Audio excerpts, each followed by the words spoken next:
Oh my gosh. I'm such a noob. I'm so sorry.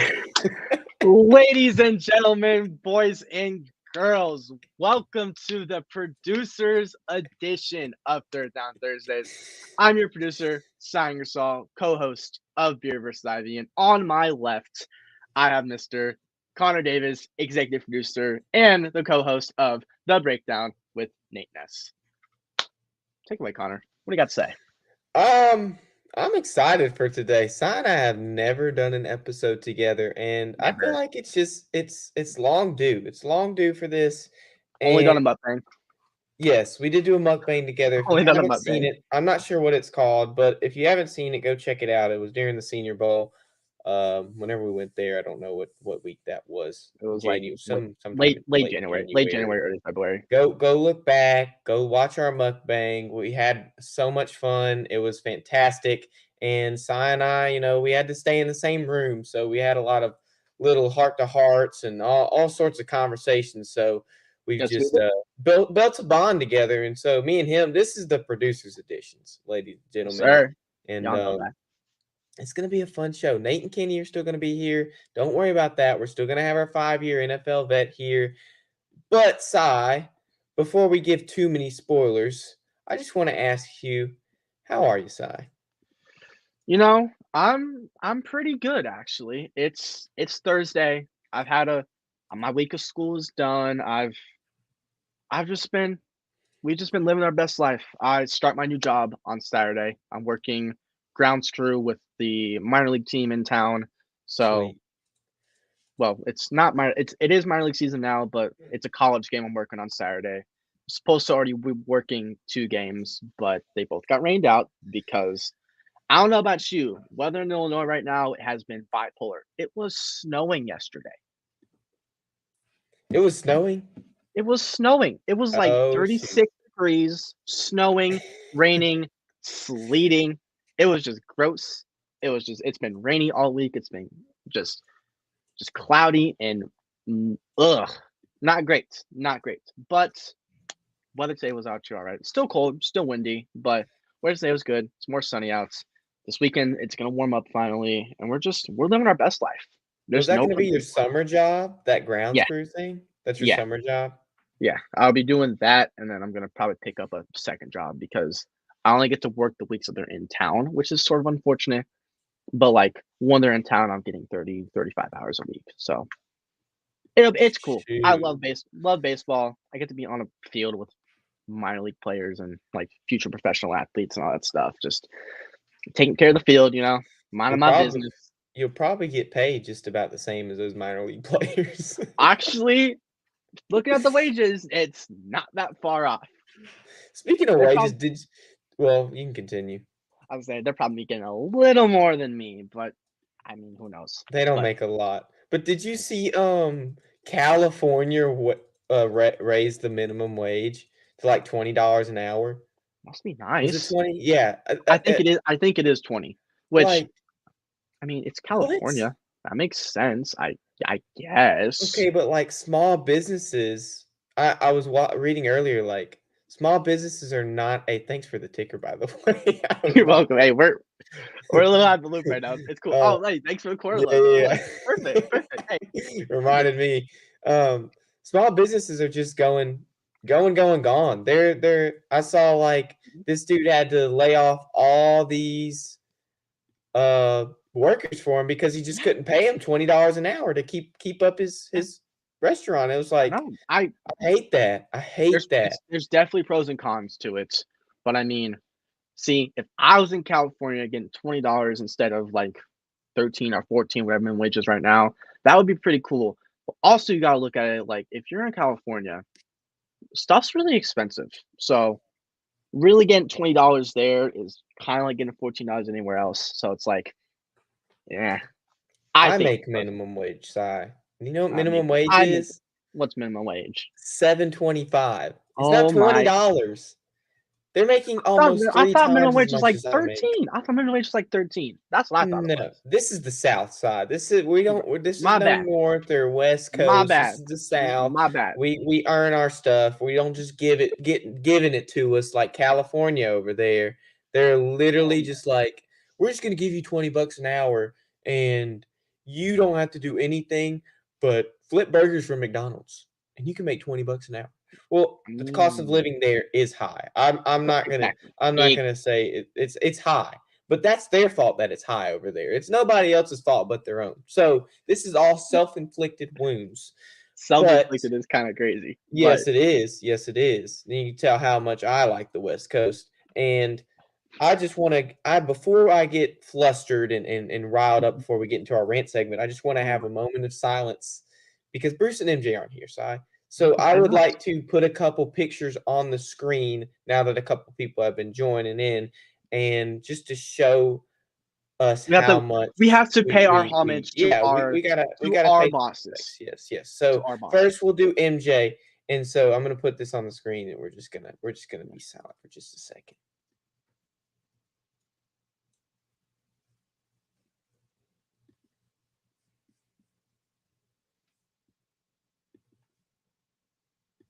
Okay, that was for MJ, and we've seen that before on the show, but We have seen I that. looked at it and I was like, well, we have MJ out, we need something for Bruce, and so I found something, and I just said, oh, this hits hard for me because It really this is does hit Bruce. home. It This is really does. Bruce. This is Bruce, and I'm gonna put it up.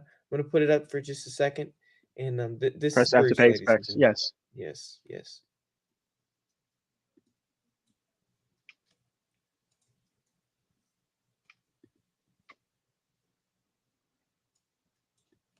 Thank you, Sai. Thank you. I have Yes. tears in my eyes. I I'm know. really The riled hosts are up. not here. They're not here They're today, gone. so we just had to pay a little bit of They're respect. either at a basketball game or they're taking care of their daughter, which are very important things. Very important things. Yeah, yeah. Maybe not the basketball game, but unless he's doing it for Maybe TDT not the Media, basketball game, which but he is. it's He okay. is. It is for TDT Media Yeah, related yeah, no. activities. He's doing it for us, so it's So okay. yes, yes. But We said he could go. We're taking the reins this week. we're taking over. We're taking over, and I hope y'all are enjoying this so far because it's been on the a little over on the the place. topic on the topic of taking over, how are you today, Connor? Oh, How's thank you, Si. how's your week? I was How's your week waiting been? to. So I had a little wardrobe change before the show. You saw it. We met Yes, you did. like an hour before. Uh, I was like walking out of work. Nice. I usually eat after work, but I Mhm. had an exam, so I ate before work, which would have usually been my class, but because I had an exam, I got out in like 20 something minutes because I studied. Yup, And I'm just a yup. good A plus student. Hopefully, I You make a love to good see grade it. on that exam. So I went and ate. I said, hey, you know what? I'm gonna eat before work. So I go to work and I do all these number calculations and stuff, all this accounting work, just stuff that I was like I don't want to do this right now. Tanner had just came out with our predictions video. If you haven't watched WrestleMania predictions, it's not in the link below because I'm not doing that. This is TDT Media. But if you want to look it up, just look up WrestleMania predictions, Tanner Davis. We had a fun time. So I wanted to watch that instead of doing numbers, but I couldn't. So I had to wait. So when I got off of work, I was like, well, I had already eaten. I'm not gonna eat super big again. So I said, hey, I'm gonna go get a to-go box. So what I do when I get my to-go box is I Smart. eat after a specific activity, which I usually eat after I work out. So because I had already food in my system, I wasn't gonna upset my stomach or anything working out. Mhm. I went and worked out. So I was like, hey, you know what? I That is had my rock music on, walking to the dorm with my food in my hand. I'm like, I'm ready. I'm ready. I'm ready.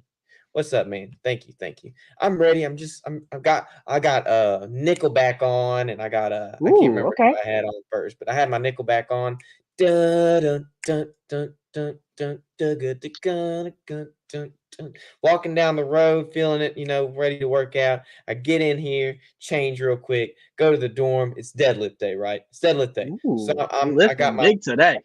I got my AirPods in. I'm ready to go. I'm just continuing listening to my Nickelback, my Shine Down. Just getting in the mood. In that Well, groove, in that groove.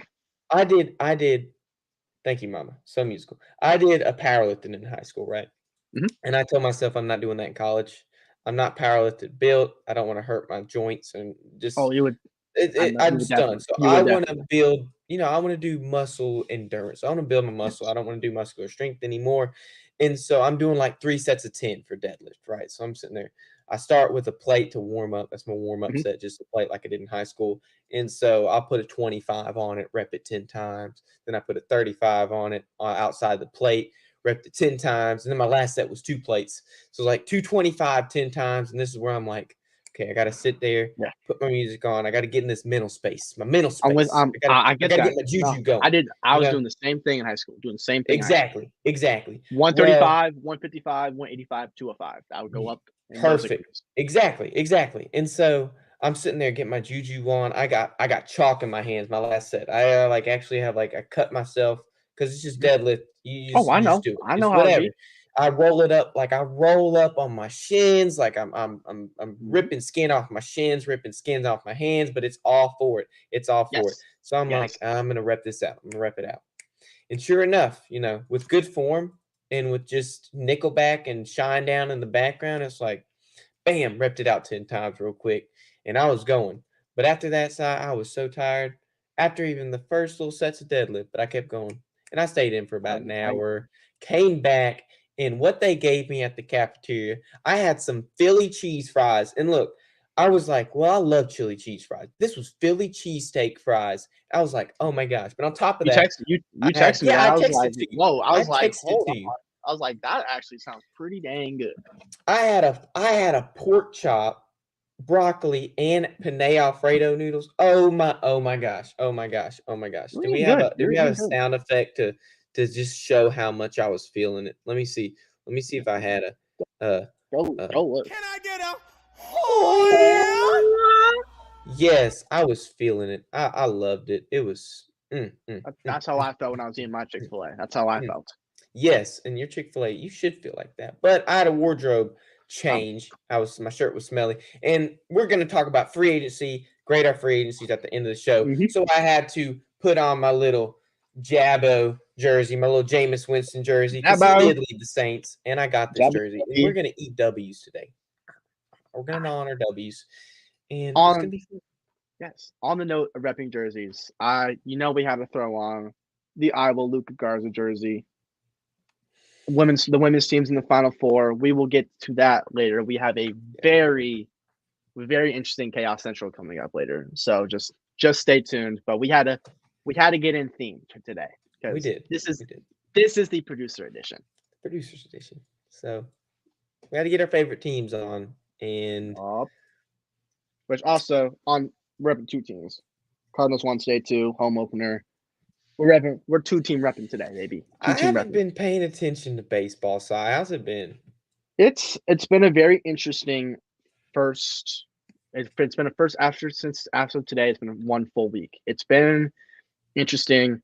There's one undefeated team, which is the Detroit Tigers. No one expecting them to be undefeated, so there's that. And then there's teams like Miami Marlins who are 0-7, They've already which is played not great. 7 games of baseball? Yeah, and they haven't won Golly. one yet. Yeah, but it's been. Oh, Jack said the Tigers just lost to the Mets. Oh, then they must have lost. I forgot they had a doubleheader today. Well, they were undefeated earlier today. They were. Thank you, Jack. Thank you for Thank correcting you, me because Jack. they were And undefeated. well, I want to thank Jack for the creating our tier list for later in the show. I want to Yes, thank him real quick. So thank you, Jack. yes. But continue. I'm But sorry. I was gonna transition because just baseball's been great, but this might be the producer edition. But you know what's still here? You know what still stays? What still The stays, Si? best, the best segment in all of podcast history. Ladies and gentlemen, it's time for the Davis Division. I guess I'm popping it up, but I also like to do my sound. Let me talk to you. Let me talk to you. I Yeah. was letting you do it. I was, Yeah, I was, yeah, yeah, I yeah. I love that sound. I love LA Knight. In our prediction video, man, I was going off with LA Knight. I'm like, Hey, don't spoil it. I still gotta watch it. Don't spoil it. I gotta watch it you gotta still. go with everybody saying LA Hey, Knight. nice. Yeah. Yeah, that's one of my favorite guys. I love LA Knight. But let's get into some football now. I usually have about three kind of different news to come out with. But for today, I want to focus on kind of one thing that One. can be kind of categorized into three different news because there's been a lot on this subject. So if y'all haven't watched it, AJ Styles breaking out New Japan. It's a wrap this weekend. Oh, does he have AJ Styles winning? I think he does. Okay, well, if you want to see who I But pick, go watch the but video. finish the video with fire. Yeah, So it was fire. It you was gotta watch fire. it. We You had gotta a watch it. couple of our buddies. Gotta You watch got to go it. watch it. And then we teased a match at the end of the video. We filmed a match and like a literal match. We scripted out a whole match and it's Okay. gonna come out soon. It's gonna come out soon. Okay. But I love it. I love let's start with the news. Now, if you didn't watch the breakdown Tuesday, Nate and I talked about it. We went to the Bills pick and we said, hey, the Bills are gonna pick a wide receiver because they need one. And this is when things got rough and Nate and I were like, well, it's never scripted, right? WWE's not scripted. Not Right, scripted. I don't know what y'all talking about.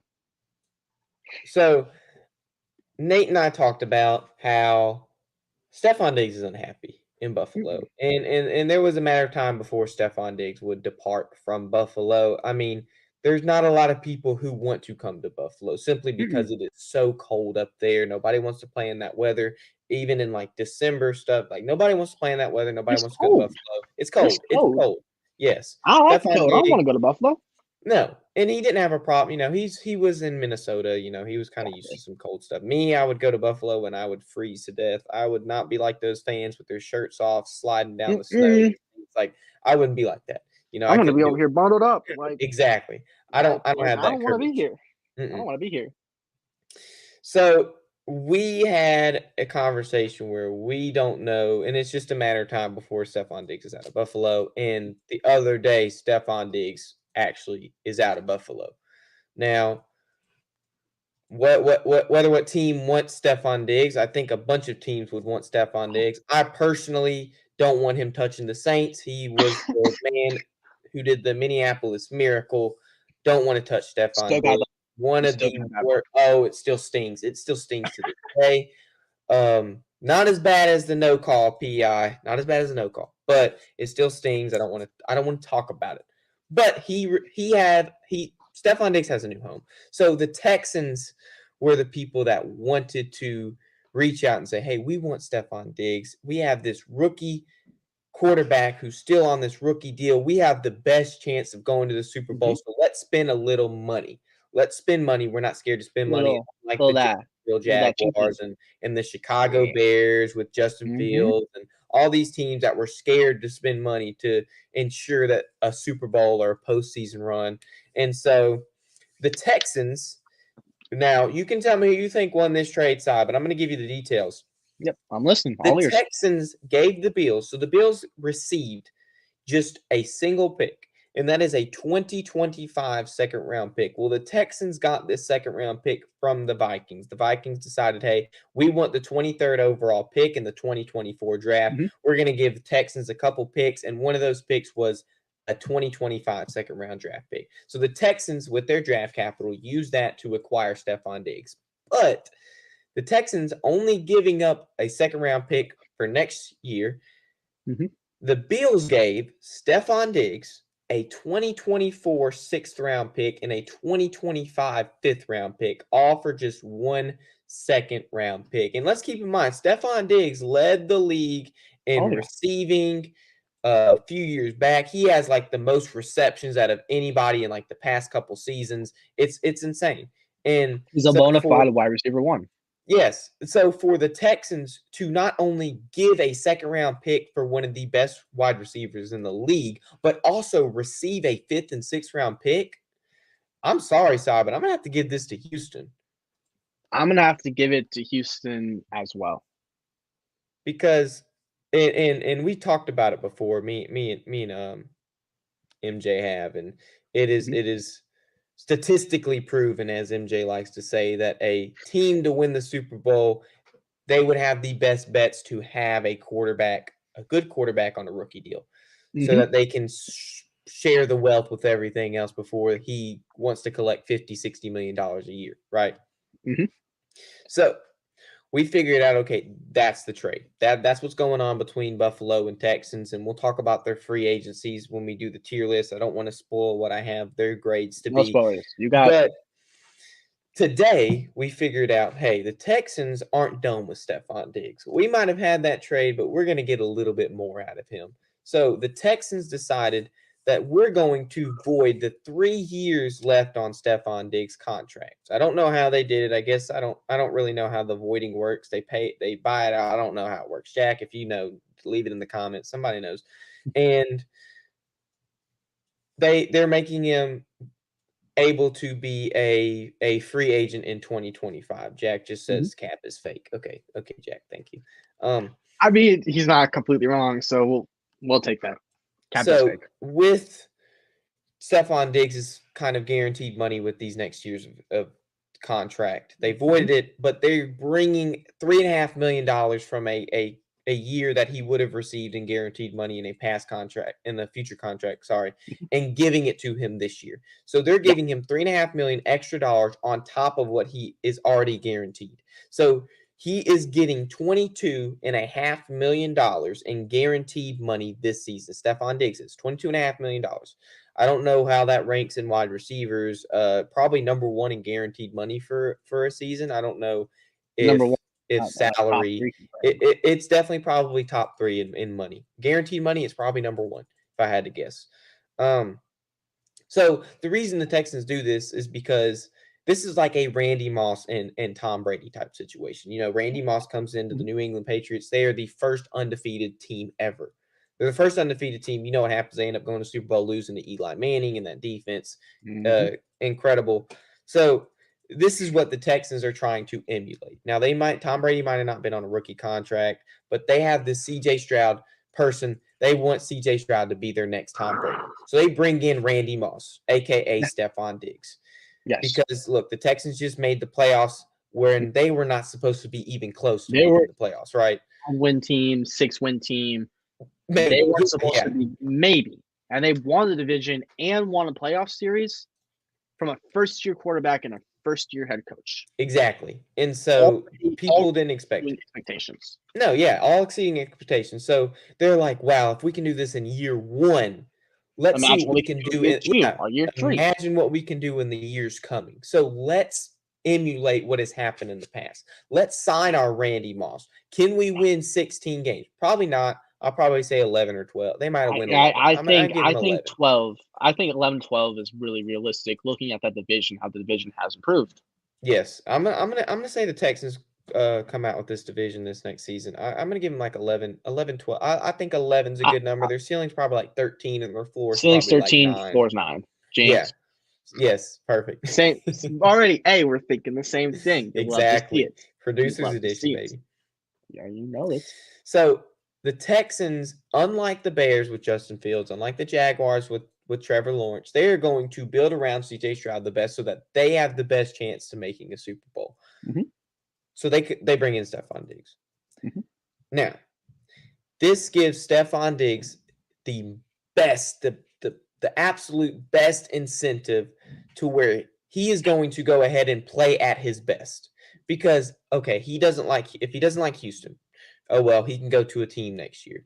But only got 1 year. He's only got 1 year, so it doesn't matter in that realm. But the realm that does matter is the money. They're giving him so much money to play this next season that he has no other choice but to play his best. He needs to play the Stephon Diggs that led the league in the receiving a couple years back. He needs to play that Stephon Diggs. So if Stephon Diggs is at his best, is this going to be the best year Stephon Diggs has ever had in his career with CJ Stroud? Do you think so? Yes. No. Because also, I agree with that statement wholeheartedly. This team that Stephon Diggs is about to be on is arguably the best team he has ever been on in his career. And yes, this is including the loaded Buffalo teams he's had. This is including the loaded Minnesota teams he's had. He just joined a team that has an offense of CJ Stroud, who's coming to his second year, coming off an AP Rookie of the Year. He's got young wide receivers he now gets the mentor in Tank Dell and Nico Collins. He's got a bona fide tight end next to him and Dalton Schultz. Like, it's now second-year head coach D'Amico Ryan, who's already shown that, hey, I've only been in this league 1 year, but I can win. I can rally behind my guys, and I can put forth the best possible team, the best situation. And it's only 1 year. Let's say Stephon Diggs has the best year of his career. He's earned himself a bag and a half that he was not going to earn in Buffalo. So yeah, Oh, this is such a win for the Texans. I agree. I want to say like CJ Stroud has been phenomenal. He led the league in like TD to interception ratio or some yards to touchdown some ratio, a couple ratios. He led the league Some in his first ratio. year. Some I can't ratio. remember the exact numbers. If I had it in front He's of me, good. And if you he's don't good. think if you don't think CJ Stroud is good, look at what's on his trophy case right now. The Rookie of the Year trophy, he's legit. Hate to break it to you. And I want to say too, I'm going to pull this comment up. Don't pull it up yet too.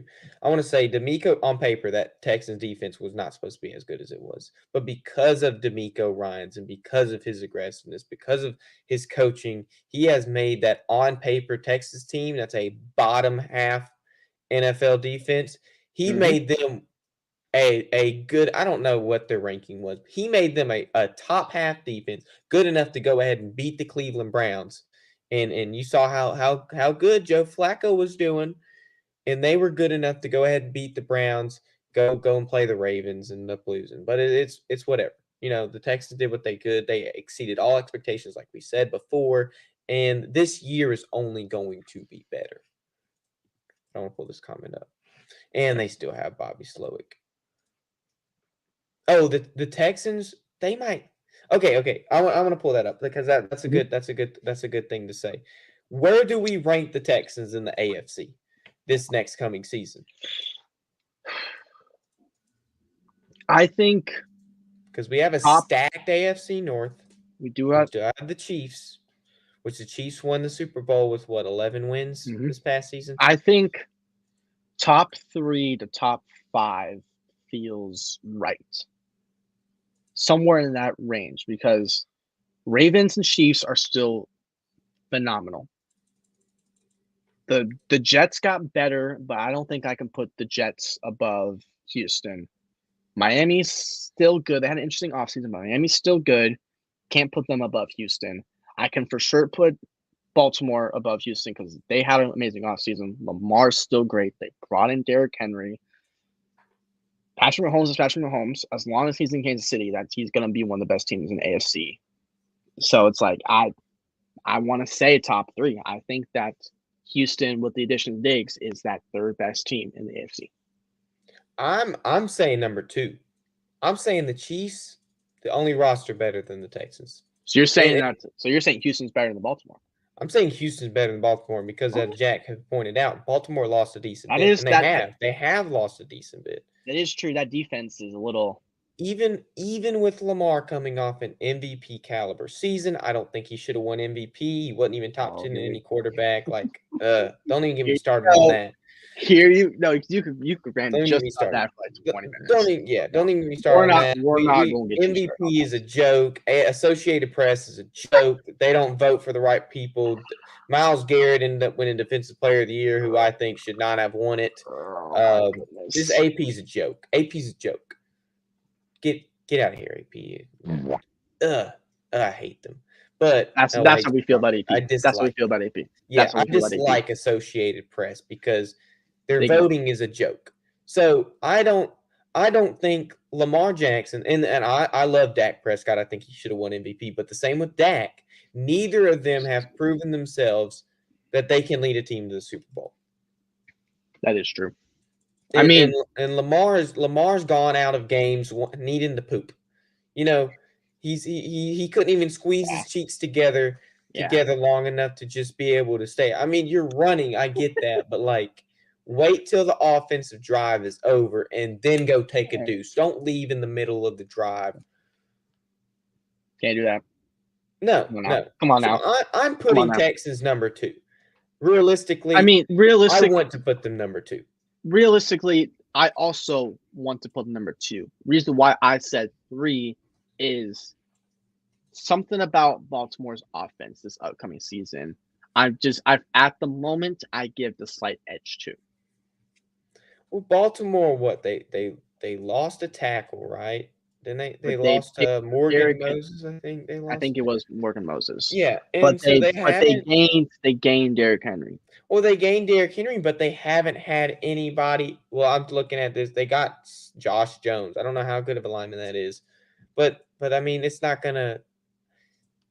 It's not Morgan Moses. Josh Jones isn't Morgan Moses. So it's like you're not filling that gap that you had just created due to this past free agency. And I like Derrick Henry. I like the pickup of Derrick Henry, but it's like when your quarterback is already a running back and you Yeah. want to incorporate a running back into your offense, which you have not done before, how is that going to look? And I think personally, it won't be as efficient as as we think it is. I don't see a running back, a good running back coming into Baltimore. You're going to try to incorporate that with Lamar Jackson's running ability, and I just don't think it will mesh. I think I don't like it. I think it could. I It think this could. it could, but we have to see it first, which is like we have to see CJ do this what he just did again. There's possibility he could regress. We know what Lamar is going to do. We know what Derrick Henry is going to do. We know what that offense is going to do. We've seen what CJ Stroud can do. We saw what this team could do this year. But this team, yes, they are a lot better on paper. They could regress. Joe Mixon's legs could fall off. Like CJ Stroud might just get hit in the face with his welcome to the NFL. Like it's not a cakewalk anymore. AFC South got better. The AFC South is going to only get better through this draft. If we're going based off like experience, give it to Baltimore. If you're going based off potential, give it to Houston. That's how I look at it. This is why I put Houston number 2, because you have a stacked AFC North. Now you have Joe Burrow coming back. Whether he gets injured again is a question. He's very injury prone. You have Joe Burrow coming back. You have a Steelers defense that not only got better, their defense was the sole reason that Pittsburgh went to the playoffs this past season. The sole reason. And when you have a better defense than what you had that took you to the playoffs, you're going to be somewhat playoff bound again. So Baltimore has 2. And don't even get me started. We have the Cleveland Browns as well. These are all teams that are capable of making the playoffs. And when the Baltimore Ravens have to play them 6 times a year, it's going to be difficult. Yes, it's going to be difficult. You're right. So I didn't think about it. I did not think about it like that. Exactly. So Lamar has to play this Cleveland defense. Lamar has to play this Pittsburgh defense that was good enough to take a team that had one of the worst offenses. The worst. Matt Canada was terrible. And then they just got the worst play caller from this past season, Arthur Smith, as their OC. Yep. I don't even know what's going to happen with the Steelers, but their defense is still going to be good. Now, whether their offense is there, I don't know. But we have seen that the Steelers defense is capable enough of taking a team to the playoffs. And Lamar Jackson, having to play them twice in a year, is going to have trouble going up against this Pittsburgh defense. I want to highlight real quick what Jack said, because Jack does this did play into my thinking of why I trust Baltimore a little more. Steelers are bound to be 9-7, no matter how good the offensive defense is. Steelers bound to be 9-7, and Deshaun Watson. Hate that I'm saying that name out loud. I love to hear it. I love to hear it. Look, Deshaun Watson is a Clemson boy. He came out with his restaurant just not that long, maybe a couple days ago. He's doing good. The man's doing good, and I'm happy for him because all those allegations and crap, they're called allegations for a reason. And don't tell this is the producing show today. They're called allegations for a reason. And when those allegations and accusations aren't 100% stamped on, now he did have a lot of women saying, "Hey, he did this to me." I don't want to get too political, but and this is the producer show, so if we want to, we can. And he's doing good. He came out and he said, "I love this statement." He said the other day, I don't even remember, a couple years ago, last year, whenever it was like in the brink of it, he was suspended. He said, "Look, God knows what I did, and that's the only thing that matters."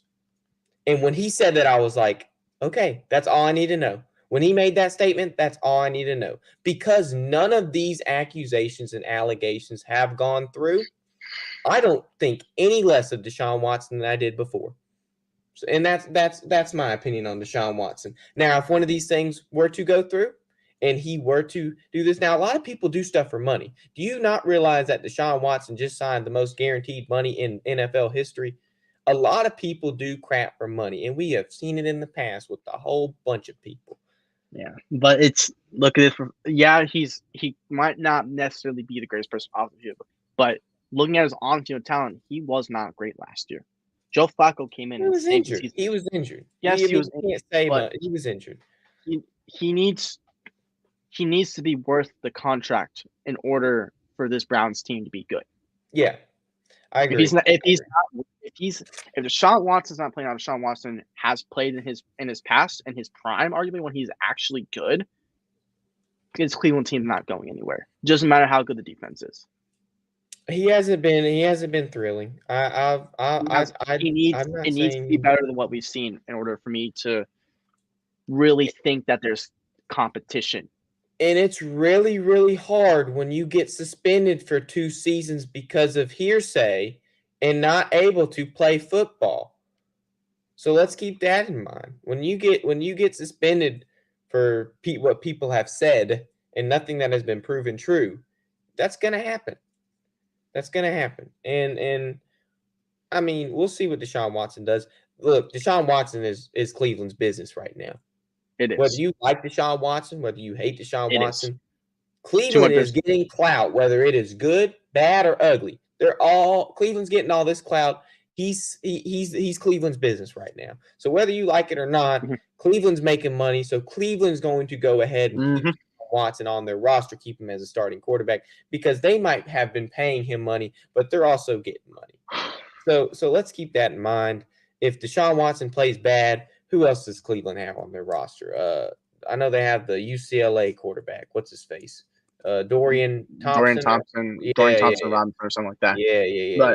All right, so I just want to round out this whole thought about the AFC North. The AFC North is 9 times out of 10. This is going to be the most competitive division in the NFL. The Browns have Tyler Huntley, and I forgot about this. They got Jabbo now. The Browns are good. The Browns are fine. The Browns are fine. This division, are fine. This division is going to be competitive.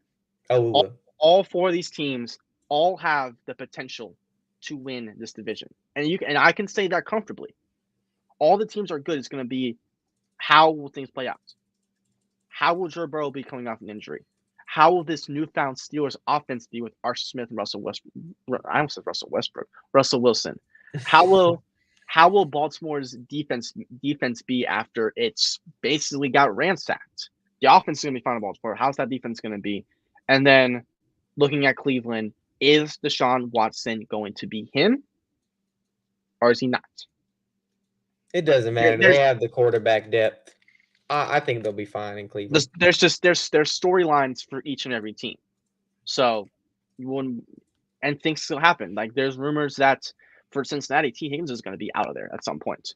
There's rumors that T. Higgins is going to be gone. There's rumors that if Russell Wilson's have a good training camp, he gets cut and it's Justin Fields' job. Like there's a whole bunch of rumors in this AFC North. Every team's it's going to be competitive.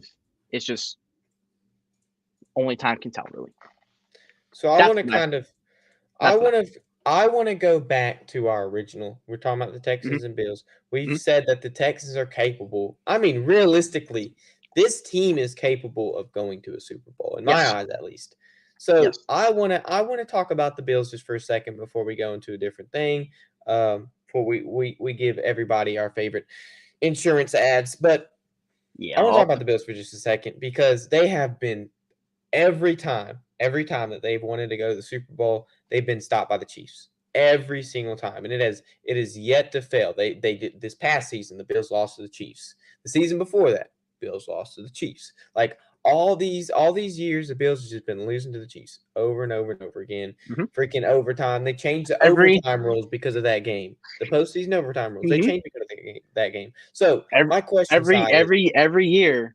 There's been Savon Diggs just standing on the field like this, just watching the Chiefs. Just watching. For 3 different years. And now he's ring chasing. So we take the Buffalo Bills and so now that Stephon Diggs is out of Buffalo. And we can look back at when Buffalo made the Super Bowl 4 years in a row, and guess what? They lost every single one of those years. Dang. And so Stephon Diggs is out. So does this close the window for Buffalo to make a Super Bowl, or does this just open it and leave it wide open? Because think about it, you don't have to pay Stephon Diggs his money anymore. You have a little bit of money to spend somewhere else. What do we think? All right. So the offense is it's sort of sketchy. They still have James Cook running back. That's good. They still have Josh Allen as the QB. He by himself is going to win you games. The wide receiver core right now is Curtis Samuel, Khalil Shakir, and Matt Collins. They have two good tight ends, and Dawson Knox and whatever the rookie's name is. Dalton Kincaid. Kincaid, yeah. They have to have a good sneaky little tight end core. Curtis Samuel is really only wide receiver too. Khalil Shakir showed some flashes of being good last year. Matt Collins is kind of a bum, realistically. But they still have some weapons on this offense. If they draft a receiver, which they desperately need to, and can develop a receiver, the door's cracked. It's gonna take a lot, but the door's cracked open. It's more shut than it is open. The door was open, more wide open with Stephon Diggs there. Because Diggs is out, you gotta shut it a little bit. But it's cracked. You keep it cracked. You can see a little bit of that light. It's not as much as it was, but anything can happen in the NFL. I hate to say it, but Josh Allen is too good. He can make it work. I like Josh Allen's ability, but also Josh Allen is a turnover machine. So that's another thing. He was a turnover machine when he had Stephon Diggs. Sorry, Yeah. I'm sending Nate the link so he can pop on You're- the show. I forgot to do that. You're good. You're good. Yes. So I don't think it's slam shut. Jack has his opinion. He thinks it's slam shut. There's not. Jack is also a Patriots fan, so he's going to respectfully think that they have no chance because he wants to see them fail. I'm an optimistic man. I'm going to hold some optimism. It's cracked. It's less open than it was, but it's still open. And I think it's Josh Allen's ability to lead a team to the playoff, he can do it. I mean, whether or not, I don't know what the track record for Josh Allen was before Stephon Diggs came to Buffalo, if they made the playoffs before then. Jack, can you fact check us there so I don't have to look it up? I think Josh Allen's ability to take a team to the playoff is good. I think Stephon Diggs leaving is a hit to Josh Allen. I think that was definitely his number one weapon. But you got to think about it like this: you can get a wide receiver in the draft. But now you have created. Dawson Knox is not a bad tight end. Dalton Kincaid is shown flashes of being a great tight end in the league. Now you could run this 12 personnel, and with your two tight ends, you can run this personnel to where you might not have as many, because when you run a 12 personnel, you don't have as many wide receivers on the field, right? You have one more tight end and one less wide receiver usually. But they can at the moment they can still have a Curtis Samuel and a Khalil Shakir on the field, which Shakir gives them a guaranteed deep threat, and Curtis Samuel kind of fills in as this sort of wide receiver one. He's shown flashes of being solid with Washington, but also Curtis Samuel's never had good QB play in his career. With Curtis Samuel having a good QB now, I mean, we could there could be something here. It's not pretty, but there could be something here. No, and there could. I don't doubt Curtis Samuel's abilities. There's a reason they signed him in free agency, because they like Curtis Samuel. But if you're Buffalo, you have to draft a wide receiver. You have to draft one of these top wide receivers in this first round. If you want to trade up and draft a wide receiver, you can. You have to draft a wide receiver if you're Buffalo. If you don't draft a top wide receiver here, I'm going to say that the door is closed more than it was before. Now, definitely. Josh Allen is a turnover machine. And that's just because he likes to sling it. He is the modern day Brett Favre. He just likes to sling it. He's the modern day Brett Favre. Good He take. just loves to sling it. I mean, I love watching Josh Allen play. He takes risks. Sometimes those risks pays out. Sometimes they don't. But just because of all him throwing all those interceptions, he can still make the playoffs. There is no doubt that he can't make the playoffs. It's just if he can make them without Stephon Diggs. Now you have that NFC East, right? You have the Jets, Patriots, Bills, and who's the other team? My mind's going blank. Hold on. Just repeat that again. The NFC East. I know it. Why don't? The NFC East? The NFC East. Oh, The Dolphins. The You're- Dolphins. AFC East. I'm- My bad. The Dolphins. I'm The just gonna Dolphins. let you. Okay. I'm letting you cook right now. I'm letting you cook. Yeah. So you have the Dolphins in that. I knew that. I don't know why I didn't know that. But you have the Dolphins in that division. The Dolphins, I think Tua is on the verge of, as good as he was this past year, I think he is on the verge of retirement. I don't know if his brain can keep up with the Dolphins anymore. So I don't I like that actually. In this division, I think you have the Jets and the Bills. Now, I'm sorry, Jack. I know you're watching. The Patriots do not have a chance to win this division unless they just pull out some D'Amico Ryan, C.J. Stroud magic that we saw this past season. Unless Jared Mayo and Drake May can pull something out and become the top there, is whatever. I'm not saying that the Jets are 100% the winners in this division. I think that there is still a chance for the Bills to be atop this division that they have in the past, and the Dolphins still have a chance too. I think the Jets improved significantly too. Yes. Right now, arguably, it's now the Jets with Diggs leaving. It's all right at the moment. It's really it's the Jets and Dolphins are now like the so-called heavy hitters, but Buffalo's still there. Buffalo can, if they get a little hot streak, if the pieces connect, they can snake their way into the top and they can cause some ruckus, which you'd like to see. I do want to say, do you know I think Lamar Jackson was 49 of the 50 votes for MVP. Do you know who got that other vote? Josh Allen. Josh Allen. So you cannot count out somebody who is MVP caliber, somebody who's one of the best quarterbacks in the league. You cannot count that. Hey, Cassie, you cannot count that out. I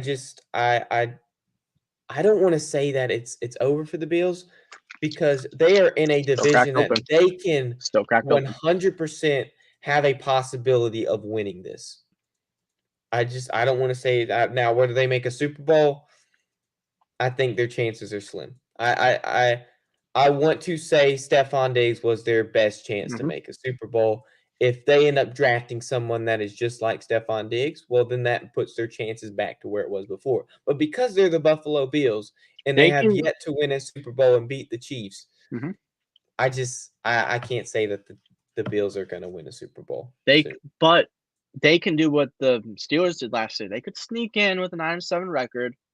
And as a 7 seed, they could cause some. I'm going to use it again. They could cause some ruckus if things go right and if things go the way they could. If Sean McDermott clears his mind and actually focuses on football and not anything else, if Josh Allen can just limit turnovers just a little bit, if James Cook can rush for over 1,000 yards, if they stick heavy with the 12 personnel and interesting, actually. I'm not even gonna. But if they run that 12 personnel and they get Dawson Knox and Dalton Kincaid like a lot of reps, things could go well. It's going to be more difficult. The defense is going to have to hold its own. But realistically, though, if the Buffalo Bills aren't in position to win something soon, how long do we see Sean McDermott in Buffalo? 1, maybe 2 seasons max. I don't see him there long. If he's been there several years now, and this is his last year. Jack, and I'm assuming he means that this is a make or break year for Sean McDermott. If he doesn't do something now, this year he's out of Buffalo. He's been in Buffalo since 2017. He has to do something. Oh, he has to. He has to. And the Because Chiefs is just he can go coach somewhere else.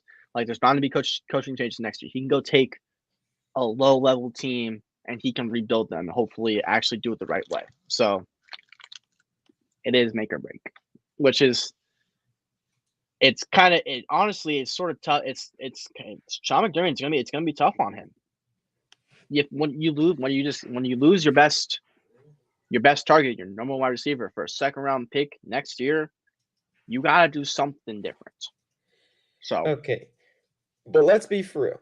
If Sean McDermott were to leave Buffalo and have to go somewhere else, if he was going to get signed somewhere else, and he had to move out of Buffalo for good. So let's say he lost his house. It's okay that he lost his house because guess what he would have had, Si? Some good home insurance. You're right. Erie Insurance says here's to the grown-ups who move, mortgage, mow, and still bust a move. But does your home insurance still fit? Erie helps you protect the home you've grown into, all at fair prices that are often less than the other guys. So how do you find the right coverage? Magic. Nope. Local independent agents who get to know you like this. Your local Erie agent is Building Block Insurance Group. Get a quote today at 704-464-4544. Erie Insurance.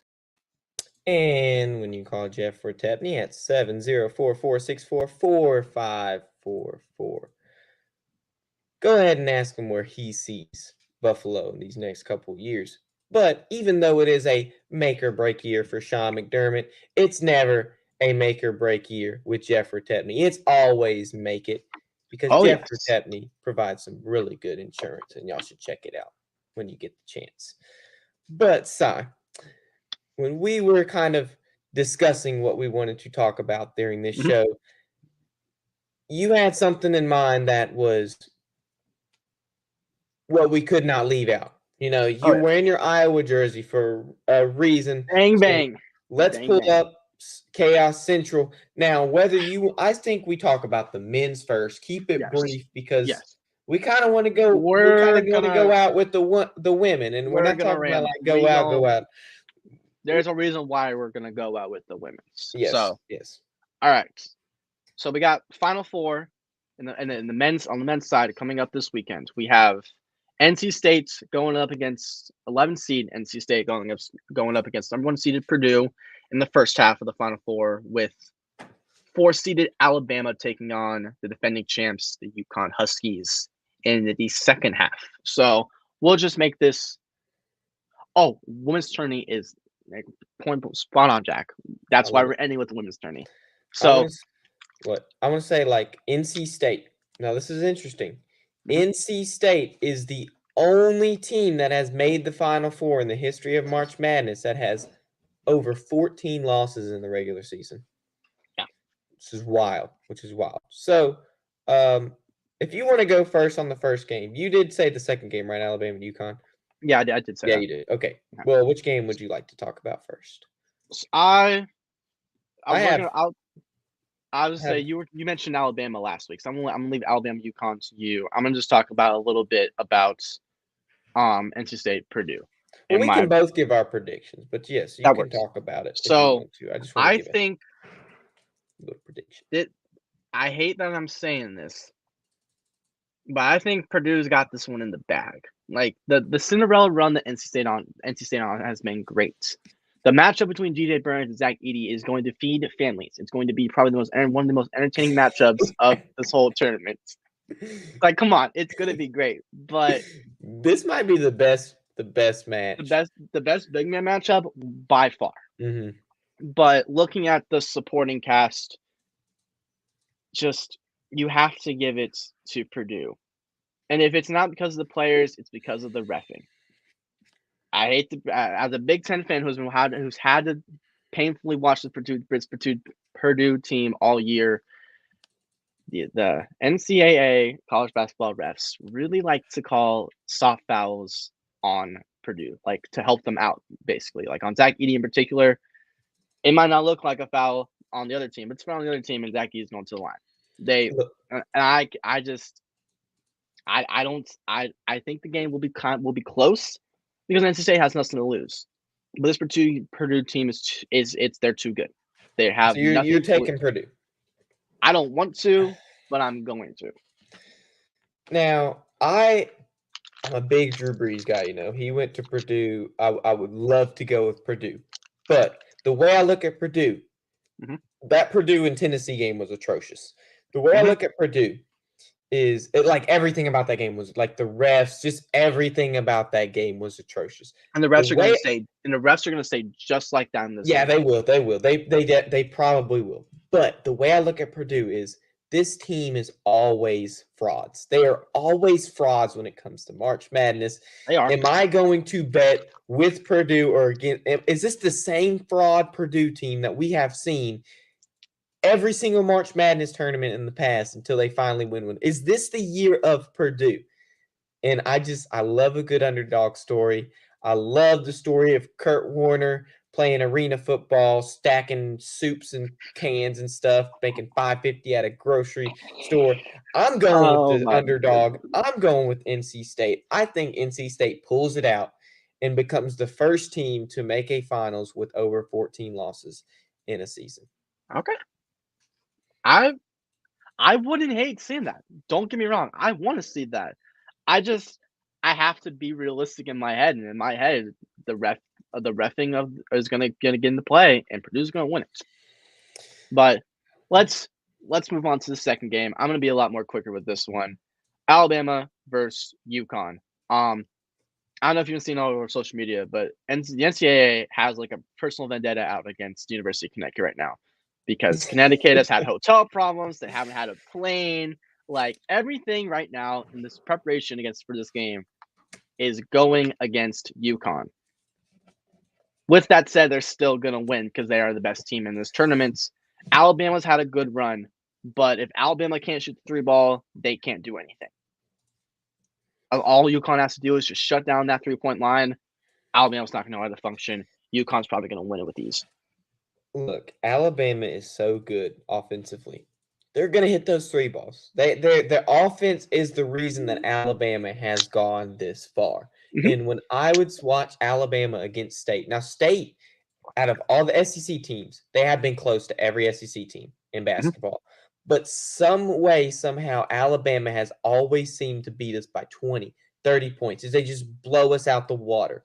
And it's because of that offense. And their defense is good enough to hold it. This is why Alabama's in the Final Four. I have Alabama in the Final Four in my bracket. I actually have Alabama going to the finals in my bracket. I have hyped up Alabama so high. For me to bet against them would be blasphemous. But I it know. is Alabama. Let's think about that. It is Alabama. I do go to the University of Mississippi State. Although I have Alabama making the finals in my bracket, I'm going to have to go with UConn. I think UConn, I they got go back UConn to winning back. it all. I got UConn UConn goes winning it back to all. back. So UConn wins it all. I had to stand firm with my pick because I just want to be a winner for once. So, And but UConn goes back to back. the game will still be entertaining, Oh, but yeah. I These will feel be close like games. if it's going to be anything like that Elite Eight game of Illinois against UConn, UConn's going to go on a run, and Alabama's not going to be able to respond, which is the big thing that Alabama needs to worry about. But yeah, that's what. This is when Alabama defenses just won't keep up. Mm-mm. This is the game. This is the game right here. And then, so my final. So now we'll move on to national championship. So I have Purdue versus UConn. I think UConn's going to win it. We're just going to keep it simple. Who do you think you have? Who do you have winning it all between these final four? Well, it'll be UConn and NC State. I'm sticking with the fraud Purdue Boilermakers kind of stigma, and Yeah. I'm going with NC State. I like it. I like it when history happens. We've seen history happen in college football this past year. We're going to see it happen in college basketball, and I love it. But UConn goes back to back, and you got a good brain on your head. I like hearing that. They win it all. All right, so that's all we got for the men's side. Now we're gonna go into the women's side, and Connor, start us off with your little with your little rant that you have. Do you want to start off with the rant, or do you want to have our predictions first? You're right. We'll start with the prediction. Let's leave the rant team last, and we'll start with NC State and South Carolina. So, Okay. You want me to take the women's since you took the men, or how do you want to do it? Take it. Okay. So, South Carolina, it is no doubt South Carolina has been one of, if not the best women's basketball program we have seen in this past decade. They have been dominant. They've had several dominant players go to the WNBA that are still very good. To bet against South Carolina would be just, I mean, it happened last year, right? South Carolina lost last year, and that's how LSU won the national championship. Okay. Well, we have South Carolina, number 1 seeded South Carolina against the number 3 seeded NC State. At this point, now when it comes to national championship, at this point, I cannot bet against South Carolina. I liked NC State going to the finals in the men's. However, I can't choose that in the women's. South Carolina beats NC State. It'll be bad. It won't be a close game. South Carolina is just, they're tired of losing. They're tired of losing in these big games like last year. They got a chip on their shoulder. They're just going to blow out NC State, and it's not going to be pretty. This team is 36-0 with a brand new starting 5. If that doesn't tell you what if that doesn't tell you what the Don Staley, the head coach of South Carolina, has done, I don't know what else to say. South Carolina's going to win this game with ease. As much as I would love an underdog story and love to see NC State bounce South Carolina, it's not going to happen. This team has a chip on their shoulder. This team wants to get back to national championship to hopefully have a Final Four rematch of last year against Iowa, because Iowa bounced them out last year. So they got a chip on their shoulder. They want Iowa. Oh, yeah, Iowa bounces them out. But hold on, you take the next Final Four game. Okay. So we agree South Carolina's South Carolina destroys NC State, in my opinion. Yeah, it's gonna be probably like a 10 to. Yeah, it's gonna probably be a 10 to 15 point blowout. I'm thinking somewhere in that range. It might even be like 20. I don't think it'll be 20 than 10. I don't think that's how much it's hard. It's still gonna be competitive, but there won't be that much of a blowout. But okay. So we keep going to the other Final Four game. We have the number 3 seeded UConn, which has been with South Carolina in terms of women's dominance in this past decade. They had like a 400-something game winning streak back in 2016 and 2015, like back then. So they have been proving themselves to be very good in the women's basketball realm. Now they are taking on the number 1 ranked Iowa. They're the Hawkeyes, right? Yes, the Iowa Hawkeyes, with none other than the sharpshooter Caitlin Clark leading them to victory. Two-time player of the year. Just got announced today that she won her second name. Deservingly so. Well done. Yes. And so, Cy, I think we are kind of on the same wavelength here. Mm-hmm. I had NC State and UConn making the finals in the men's tourney. Neither of them will make the finals in the women's tourney. I'm gonna want to see South Carolina and Iowa. Was Iowa the one that beat them last year, or was it South Carolina? It was Iowa that beat them last year. Iowa beat South Carolina in the Final Four to go to the finals against LSU. It was a really close game, only won by 2 points, and then Iowa went to face LSU, and they lost. Iowa lost. This is the year of Caitlin Clark. Mark my words. Caitlin Clark rolls out of here as champion. I have so much respect for Caitlin Clark after seeing how well she handled this past LSU game, how well she handled all these different things. I have a lot of respect for her. She told these kids that were sitting behind her during the game, like they asked for an autograph. She said, okay, maybe after the game, right? Mm-hmm. Well, this was the sort of towards the beginning of the game. She remembered after dropping 41 points on freaking LSU that she was going to go in and autograph those 2 girls' things. And the respect for her is just... She is one for the fans. I love Caitlin Clark. So I'm going to have to give it to Iowa for this one. Yes. I will add I will add that out of the 2 Final Four games, this one will be the more entertaining one because Paige Buckers versus Caitlin Clark is a matchup that a lot of people have been wanting to see. This is a matchup that we should have saw in 2020 and then the COVID year never happened because the tournament got canceled. So this is a matchup. This is 2 extremely well coached teams going at each other. Arguably two of the best players in all of college and women's college basketball going at each other. It's going to be great. Just for a little context, Caitlin Clark originally wanted to play at UConn. That was her number I one. saw that. I saw that. They rejected her, didn't they? All throughout her recruitment, that was her number one school she wanted to go to, but they never showed up to any of her open gyms, never showed up to a game, never showed up to a practice. They didn't show that this school did not show that they Ice cared. is in her veins, baby. It's Yeah. in her veins. This is it. This is her redemption story. But Caitlin Clark's got a point to prove. And then the supporting cast, I think in this game in particular, the supporting cast is going to shine the most. Kate Martin, Gabby Marshall, Sydney Oliver, Hannah Stuckey. Like, there's the starting 5 of theirs is really going to be the deciding factor. This is not going to be the Caitlin Clark game. She had her game in the Elite 8. She's going to have her game in the national championship. She'll still probably have that. She'll still have like 20. She's not going to have 20, 25 points. She'll have 9 assists. She'll do her no look down the court passes, feeding it to the paint. But this game is not going to be the focus on her. As much as I just want to say so, because her against Paige, everybody's here for that. No. Is it Paige Buckers or Buchers? I've heard Buchers, but I mean, both. I don't know. I honestly don't know. I thought it was Buchers, but I've heard a lot of people say Buckers in the past couple days. So I'm kind of going back on what I originally thought it was. Yeah, but I think this game will be closer than South Carolina and NC State. I think it will too, but it's I got to give to Iowa. It's Caitlin Clark's year. Yes. And don't even get me started on Paige Buchers.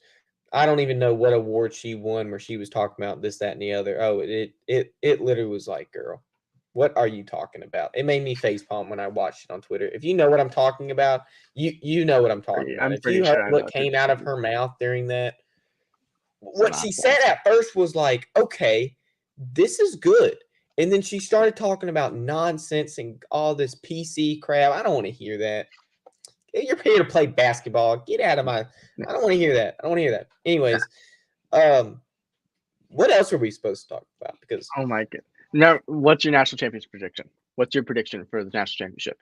I told you it's Caitlin Clark. South Carolina can roll up in there 37-0. I mean, we talked about the undefeated Patriots earlier. They marched in, winning every game, only undefeated team to go to the Super Bowl. And guess what? They lost to Eli Manning. Mm-hmm. Well, guess who's Eli Manning in this story? Caitlin freaking Clark. She's going to beat these undefeated. These Gamecocks are going to stroll in this finals, and these Hawkeyes are going to come out, put their bows and their arrows together, bam. All right. And win. I like that. Now, we only got like 5 minutes, so give me your Angel Reese rant, because that's what you're really here. That is what I'm here for. There was something about Angel Reese that was bittersweet for me to see her lose. Like, I don't like to see, I'm a big Livy Dunn guy. I love Livy Dunn. Like, I have a respect for Livy Dunn, unlike and an appreciation unlike any other. But I just seeing Angel Reese and her teammates talking about her like they were. It's just like, girl, Angel Reese, let's get humbled. You got humbled by Caitlin Clark. Let's stay humble. Quit with this I'm all this attitude. I can't stand that. You're not even the best player on your team. Let's get that straight. Angel Reese, girl, you don't wear a crown like your teammates say you do. There's no crown that you wear. You might have won the national championship last year. Yada, yada, yada. But look, you got to be humble. Let's stay humble. You might be a good basketball player. I'll give you that. You could destroy me in a 1v1. I'll give you that. And I'm not talking about my basketball ability. I just need you to be a little humble. I cannot stand the attitude. And people are like, oh, well, like, how does Angel Reese act? Like, why did you want Iowa to win so bad?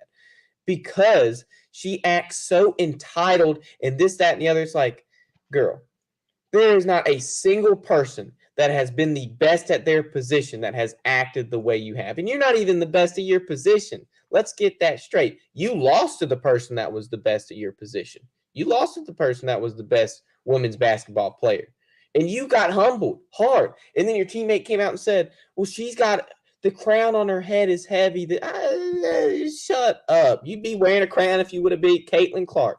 There's no crown in your head. You lost. You're going to have to wait. She's going to the draft now, right? She's not even going back to LSU. I mean, you're going to lose a lot more in the WNBA. I can promise you that. I can promise you that.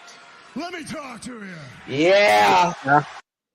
Nah, but okay. Angel Reese did have a strong first half. She was dominating the paint, which was going to be the only way how LSU was going to win. It was going to flow through Angel Reese. I was women's. They're big women, I should say, not like that, but that was their weaker spot. Our starting center got 3 fouls put on her pretty quickly by Angel Reese. She kept pushing through the lane, trying to get a double team on her, pushing towards basket. And then she tweaked her ankle. She was by far the best player in the first half. Then she tweaked her ankle, and then she couldn't. Then her and her whole LSU team could barely make a shot. They went like 2 for 17 in the third quarter. She couldn't make a shot. She still got fouled a few times. Then she would go to the line. Free throws win you games. You go to the charity stripe to make the baskets, not to doink, bonk it off. Doink, bonk it off. Like,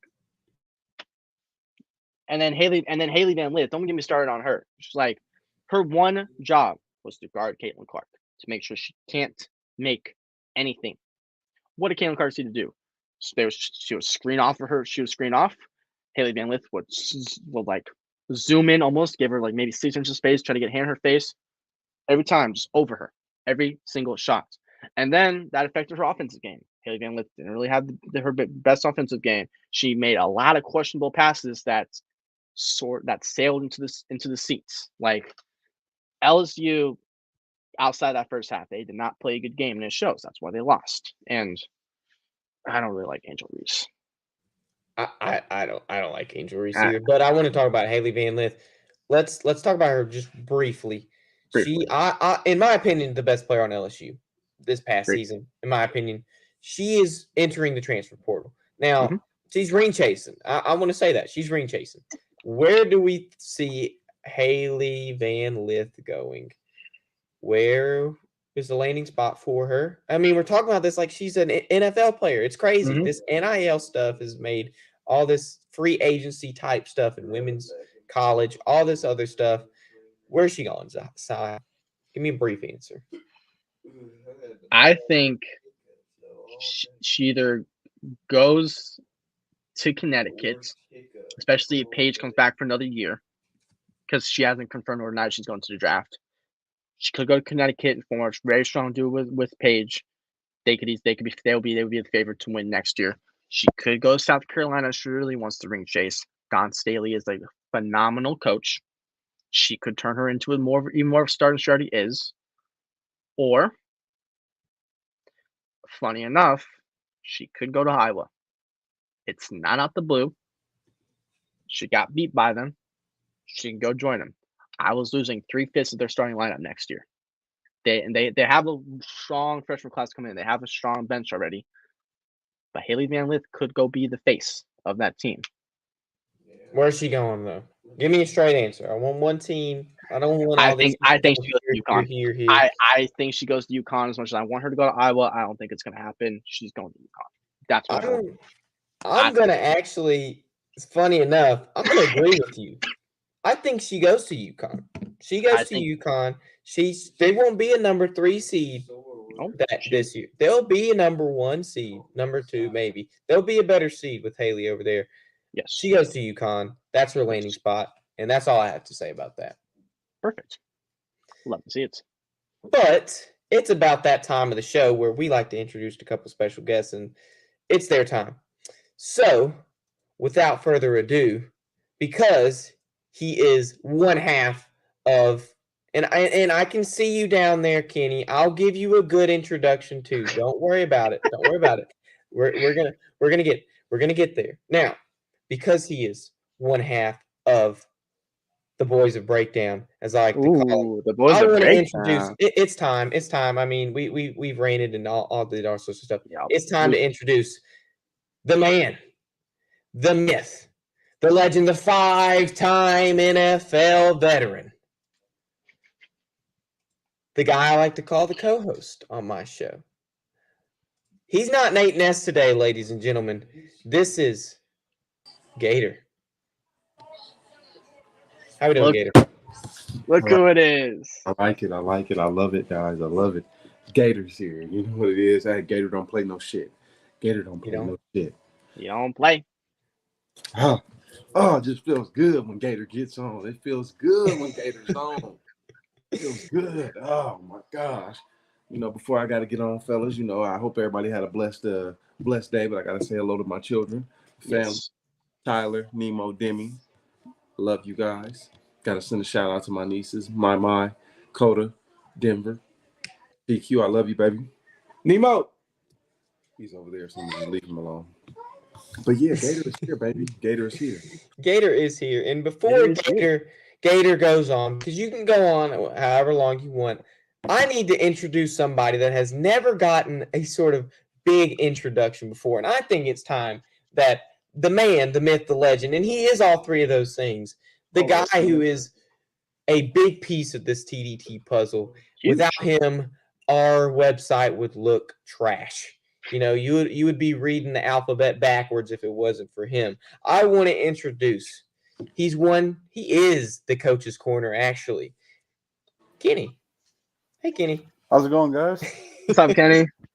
What we got? Connor, What's the jersey we got on today? Wait, hold on, time out. That's the first Georgia question. Tech blackout. Oh, That's all you got, Connor? That's all I got for Kenny. You should have said the man himself. Michigan hater. Team up North Slayer. you should have. Like, you should have said something to really, like, you know, Hype it up. hype it up. Nate, we'll put it in the script next week. The notes for next week. The Oh yeah. notes, No, now it's gonna happen. Your Michigan hater is gonna get. But I'm introduced just every saying, week. you could have been like, his name is not just Kenny B. It's Mr. Teabag, the team up north. I like that one for sure. Teabag the team up north. Yeah. That's sticking. That's I'll like, roll with that doing one it. for sure. How we doing, fellas? Though I'm excited to see y'all. what's For real. up? I heard y'all talking a little college basketball, you know. Really exciting what the women's game is doing, and, like, you know, just a platform and in itself. You have to appreciate Caitlin Clark and Angel Reese and Paige Beckers. It's Beckers. Is it Becker's? Knew that. Neither of us said it right. You know, but you have to appreciate the competitiveness of the women's game. I'm gonna be honest with you. I watched that Iowa LSU game, and if I'm not mistaken, it was about 12.3 million viewers. Yeah, something like That that. was the most entertaining game. And I mean, again, people can sit here and say what they want in itself about Angel Reese, but you have to love the competitiveness of the game. You have to love the competitiveness and what these ladies put out there on the floor. Caitlin Clark is a first class, you know, ball player, first class competitor, first class human being. You know, one of the things I think that a lot of people misread or really get misconstrued with Angel Reese is they consider her confidence as arrogance or cockiness. But let me tell you something. Confidence is a prerequisite for success. I'm going to say that again. Confidence is a prerequisite for success. You have to have that confidence in yourself and in your abilities, because if you don't believe in it, who will? Again, I love how those ladies went out there and competed. They competed at a high level, and you just got to appreciate what we were witnessing in itself and what we're witnessing now, and as far as the women's game and where it's going. So yeah, I love it. I love too. I'm so glad that we're going in this direction with women's basketball. Back when State was in the finals, when they were really good in women's basketball, it was a lot of people didn't have appreciation for it back then. Not And at so all. no, not at all. And so seeing my team go that far in women's basketball, it gave me a better appreciation for the sport, because I would look at it and be like, these girls have not a dunking athleticism like dudes. They have a top tier teamwork ability. Their chemistry is unmatched compared to men. A lot of men just want to go out there and dunk, do windmills, all this stuff. These women really, really work together to make sure that the competitiveness is at a high level. And really, it's entertaining. It's entertainment. And that's all I have to say about it. Spot on. 100%. I gotta do something real quick because people watching. Hold on, I gotta do something real quick. I'm probably gonna get beat up for this. So if y'all, hey, listen, if y'all don't hear from me in 24 hours, just know it wasn't my doing. But Debbie, hey mom, how you doing?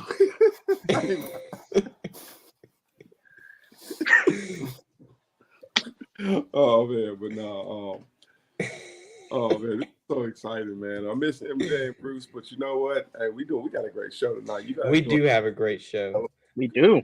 If anybody wants to touch on anything else, they're fine too. But I mean, if y'all want to go on, we got something special for you guys. Yeah, let's go for it. Okay, perfect. I'm going to share my screen.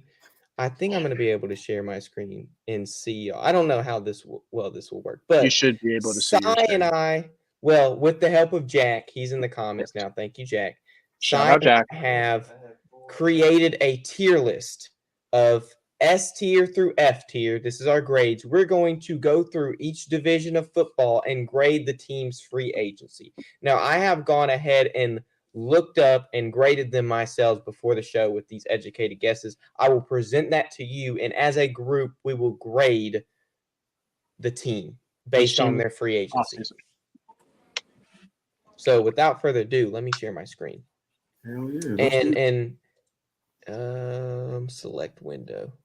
Oh, I guess entire screen. Oh, sweet. Can you see it? Can you see me? Yes, we see the stream right now, but yes. You can see this. Yes. Perfect. Okay, so Cy and I wanted to divide it up in divisions. So we're going to go north, south, west, east. So that's how we're going to do it. I like east, west better, but we have the AFC East last for a reason. We're going to start with the Chicago Bears. I'm going to give you what I think the Chicago Bears, what they have, and as a group, we're gonna discuss it. So the Chicago Bears have signed Jalen Johnson, which is going to be their franchise cornerback, and they signed DeAndre Swift, Gerald Everett to go with Cole Kmet to give him a tight end depth. They signed Jonathan Owens, okay, as a safety, and that's some of their bigger signs. They got Keenan Allen with the trade, okay. So I would have given this. Oh, you can see my screen, can't you? I would have given this an A tier, okay, based on what I had just given you.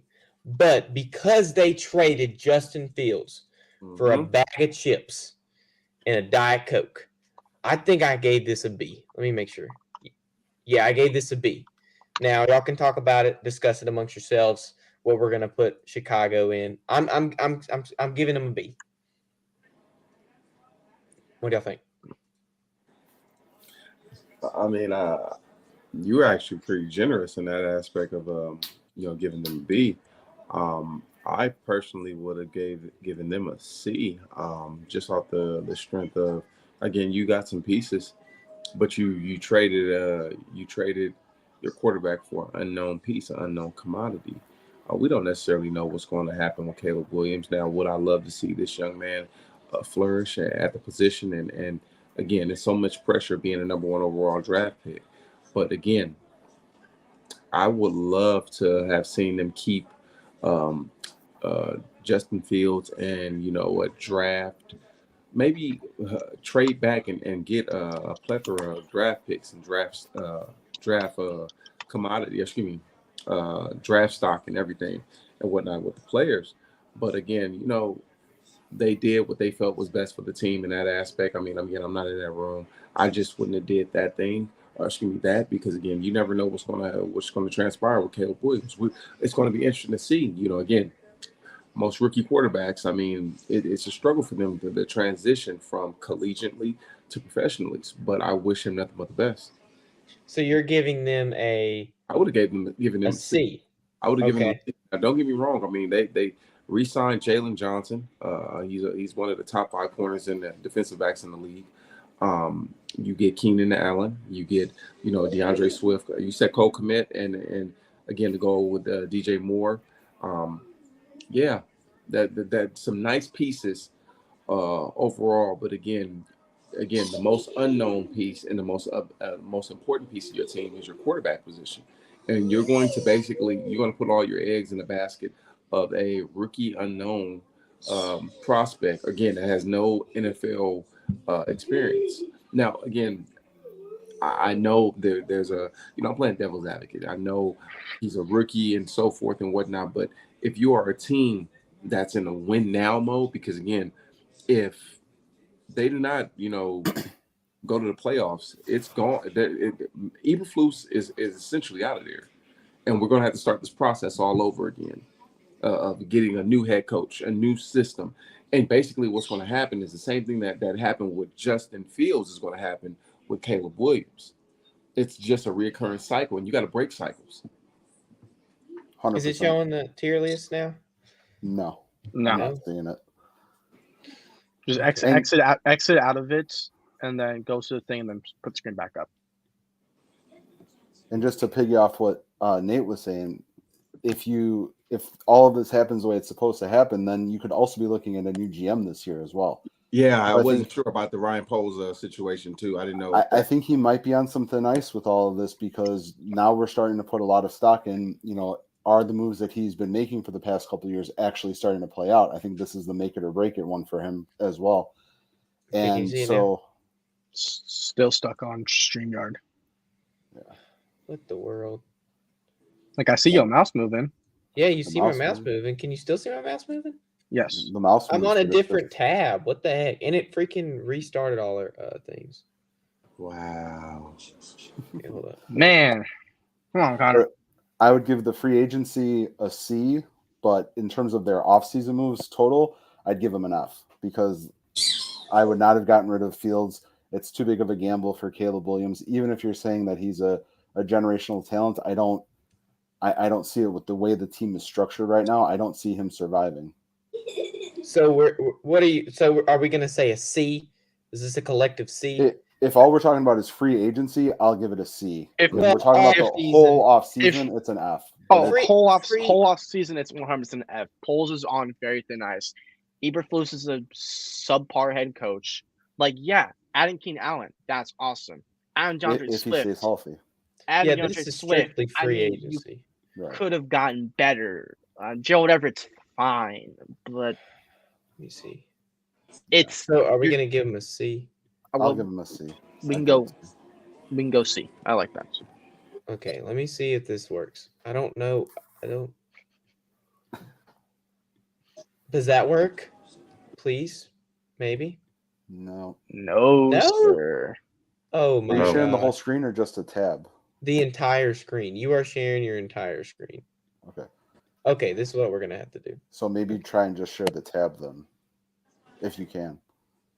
The only tab it lets me share is a StreamYard tab.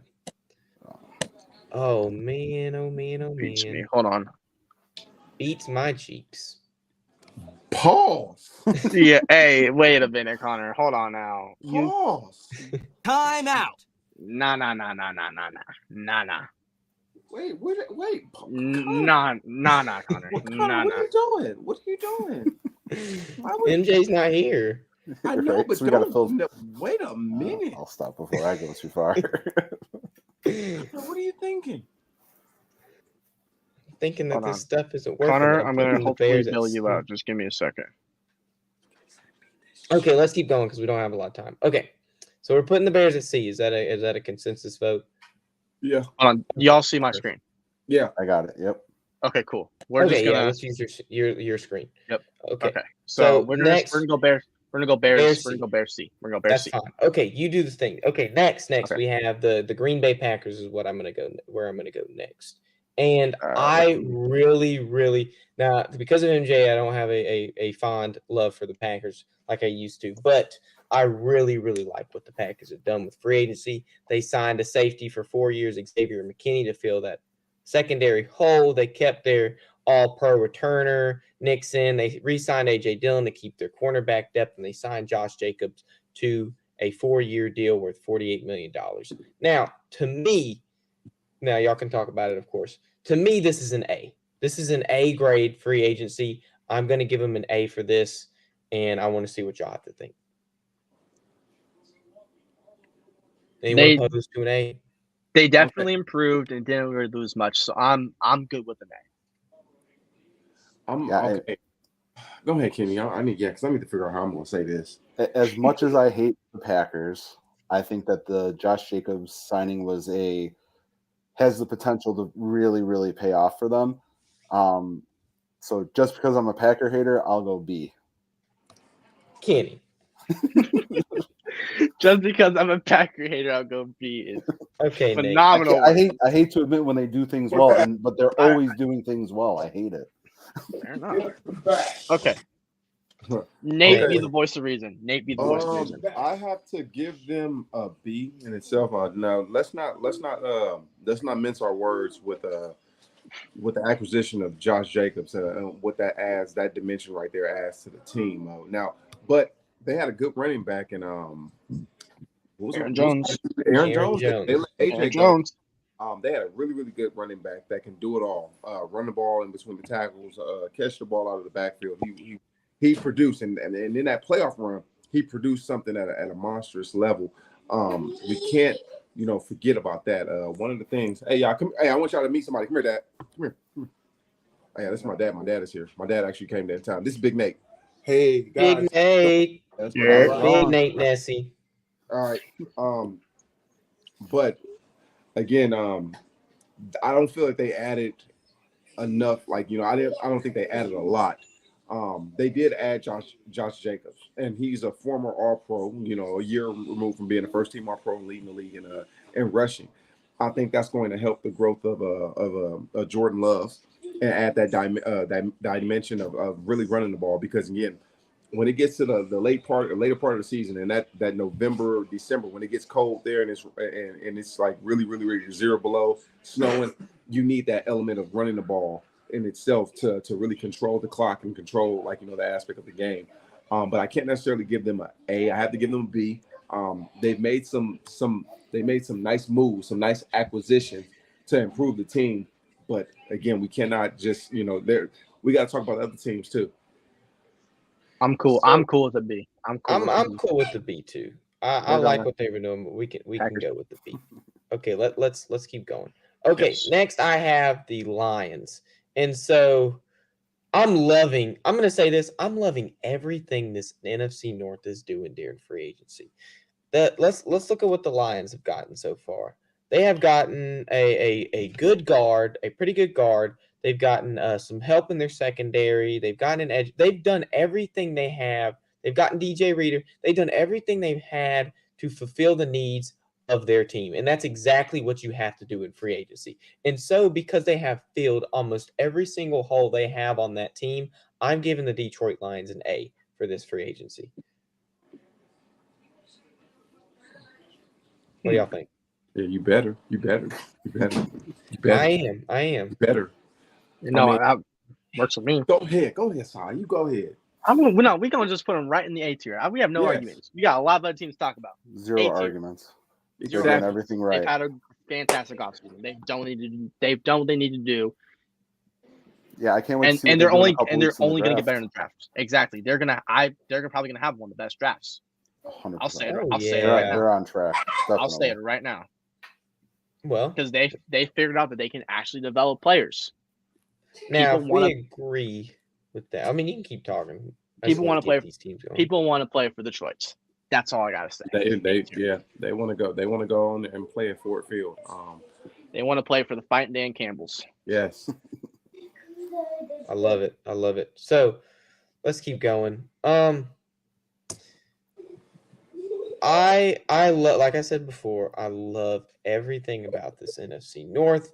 The Vikings have done so good with what they've been able to do. Now, Jack is right. The Vikings, I would have them in S tier if they had not let Kirk Cousins walk away. Because what you have done now in Minnesota is Justin Jefferson is not going to want to play in Minnesota. He's unhappy in Minnesota, and because he's lost his Kirk Cousins, the dude that has been throwing him 16, 18, 2,000-yard receiving years, he's gone. So the Vikings, I love what they're doing, but I'm going to have to put them A. I can't put them S just because they let Kirk Cousins walk. I think losing Kirk Cousins without having an exact backup plan for this, I think you got to put him a little bit lower too. I think because they lost Kirk and brought in Sam Darnold out of any QB, and they lost Daniel Hunter, I can't put him in A. I can put him in B, but no A tier for me. Yeah, I think we got, if we're looking at subtractions, definitely. Mm-hmm. Yeah, what'd you say, Connor? What do you think, Nate? Shit, I ain't giving them no A. Okay, but realistically, in a B. Realistically, they're floating between a high C, low B. You let Kirk Cousins go and sign Sam Darnold. You might as well sign Nemo. Okay, put him at B. That's fine. Put him at B. We definitely are going to put him at B. Okay. I mean, you got your best receiver, arguably the best receiver in the game. Is now unhappy. He's not happy because that relationship between that quarterback and the receiver, it's crucial. That's crucial. I agree. Now we go to the team that has just now, and I made this transition on purpose. The team that has just now signed Kirk Cousins. Now they signed him to a 4-year, $180 million deal with $100 million guaranteed. Kirk Cousins coming off an injury. We don't know how well they are playing. They're giving him this much money, and a lot of people love what they're seeing. So a lot of people are giving the Falcons A-tier grades. With me, I can't. They signed Darnell Mooney. They traded for Rondale Moore. They're giving Kirk Cousins weapons. They signed a tight end. I can't in good conscience give them an A due to the fact Kirk Cousins coming off an injury. I cannot give them an A. Kirk Cousins is coming off an injury. We don't know how well Kirk Cousins is going to play, and you're giving him this much money guaranteed when he's been sitting on a couch eating potato chips. So I have to give the Falcons a B tier, and it's not because of my Saints bias or anything. But I have yes, to it give is. No, it's not. A little Realistically, bit. There's definitely some Saints bias in here. I have to give him a B tier. But I mean, this is all consensus based. So tell me what you guys think. Man, that you're biased. You're biased. You got a Saints jersey on right now. He's got J-Mo on, baby. You're not about to. You're leaning back. And I hate to break it to you. I think Falcons are going in that A tier, regardless if you like it or not. I mean, yeah. You know what? You look at this team and the foundation of this team. All right, they just hired Coach Raheem, really good, great leader. Great foundation. You look at the pieces that this team has. Bijan Robinson is going to be a star in this league. Drake London, again. And then if we can get Kyle Pitt, or what's his name? Is it Kyle or is Kyle Pitts? Kyle Pitts, yeah. If we can get Kyle Pitts to really come into his own at the draft position he was drafted at, this team can score points. They have again, and then they have that who's the other running back? What's his name? Tyler Algier, baby. Algier. My God. He's also a dog. They have a two-back system. They have a really good skill position. They finally have a quarterback, and we're hoping and praying that Kirk Cousins can come in and just really get back to his old self of what he was in Minnesota. Because if he can play anything like how he was in Minnesota, we're talking about this Falcons team. They can be a 12 to 13 win team this year. That NFC South is very, very weak. Yeah, and even if he's only 3/4 as good as he was, because it's an immediate improvement on anything that they've had for the past few years. So I got to give the Falcons an A for that one too. I mean, they're taking a risk with Cousins, but if it pays off, they're gonna run the South without a doubt. Falcons are going to be in the biased. You so biased. Falcons going to stay in that Okay. You're so biased. Next team. Let's go to to my team then. X, Okay, let's go to my X, team. Let's go to the Saints. Now, the D. Saints have re-signed Mario Davis. They've re-signed Tyrann Mathieu. They've gotten Chase Young and Willie Gay, some defensive weapons that they've needed so badly.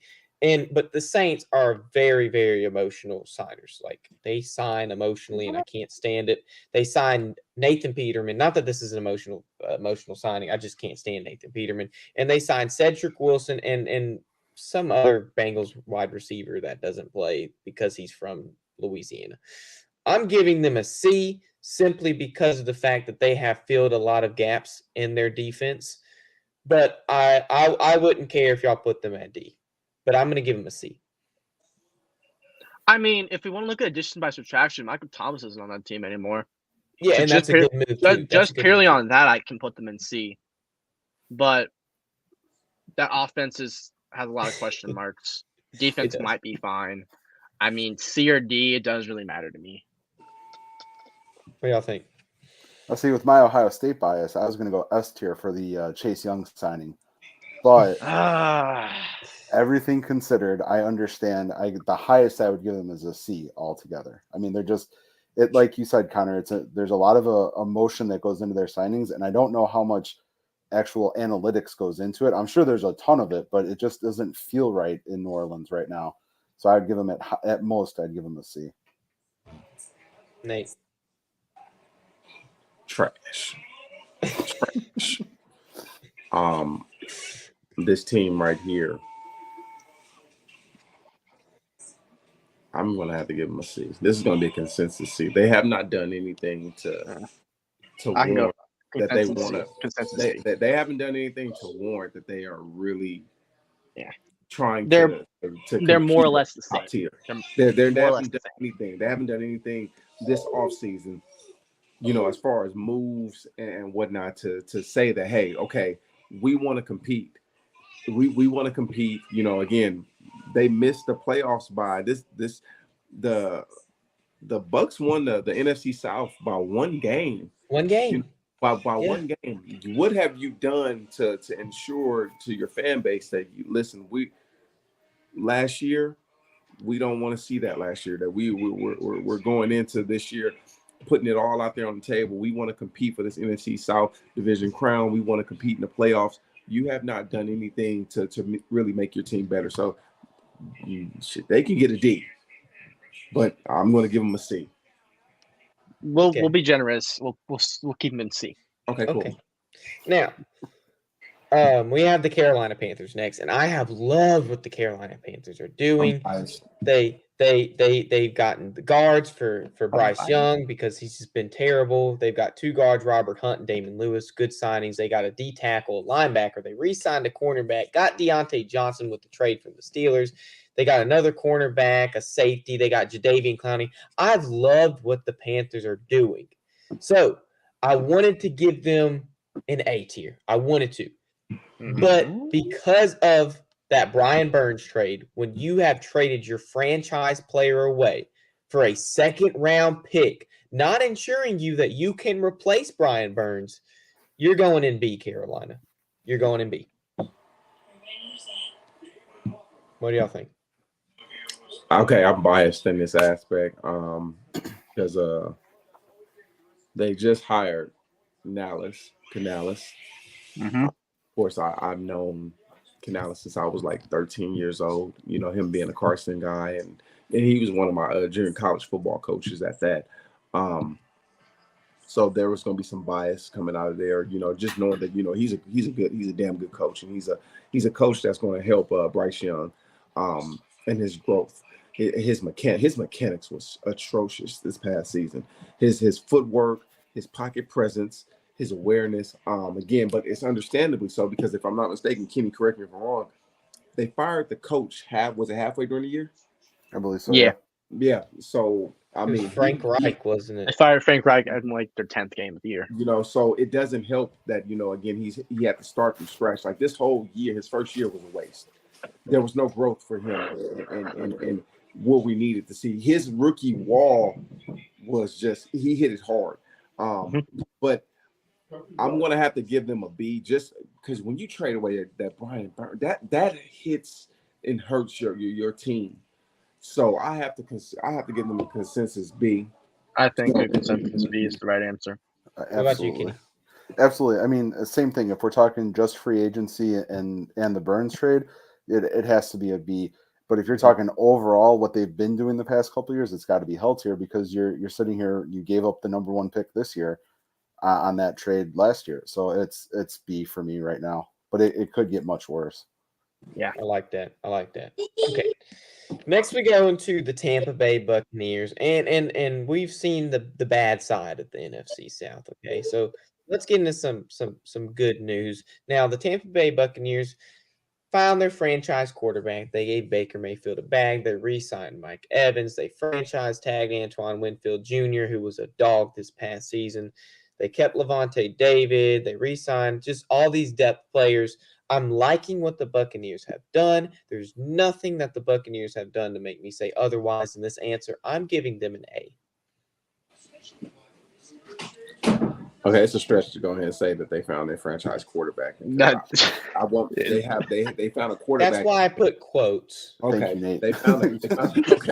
It was either going to be you or me. So I'm not calling him a franchise quarterback. They definitely just put call quotes. Baker Mayfield a franchise quarterback. I'm looking at Si's facial expression. I was looking at Si's facial expression like, oh shit, yeah, he said that.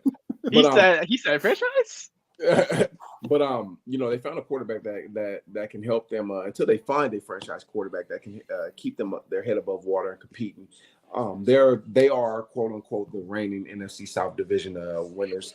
And I think with this team, Mike Evans, and whether people like it or not, he's still one of the top 10 receivers in the game.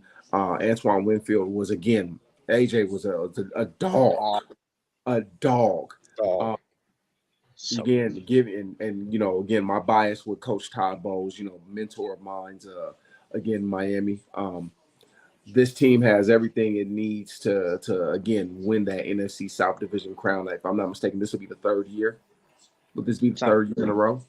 So they have a great opportunity. Yes, don't remind me.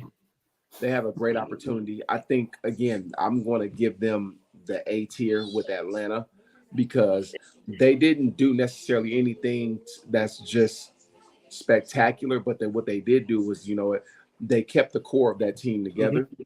And the core of that team, we've seen what they've done. Again, the core of that team can win. Yeah, the core of that team could win. Again, and based off just that factor, I think it's a consensus A. Yes, for sure. For sure. And I have a lot of bias against Baker Mayfield. I hate the fact that he tried to plant the flag. There it is. There it is. I knew he tried to plant the flag I knew he was going to say in Columbus. That's the worst thing that he could have done. So I have always hated Baker Mayfield. But he will hold the team over for like Nate said, for a little while they figure out what their quarterback situation will be.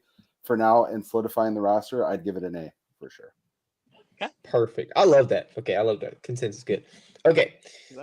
Sai, you need to eventually get the Titans logo. So whenever you can download that and put that in. I don't know if that's gonna happen. That'd be great. Just download, literally save an image as the Titans logo and put it in there. It will work. I promise. Use the Oilers logo. That's fine. Yeah, whatever you want to do. Just so we have the Titans logo. Okay. So next, I'm going to go to the NFC West. I'm going to go to the Rams. We're going to start off with the Rams. They signed 2 guards. I like them. They signed a tight end that I like too. Signed a cornerback.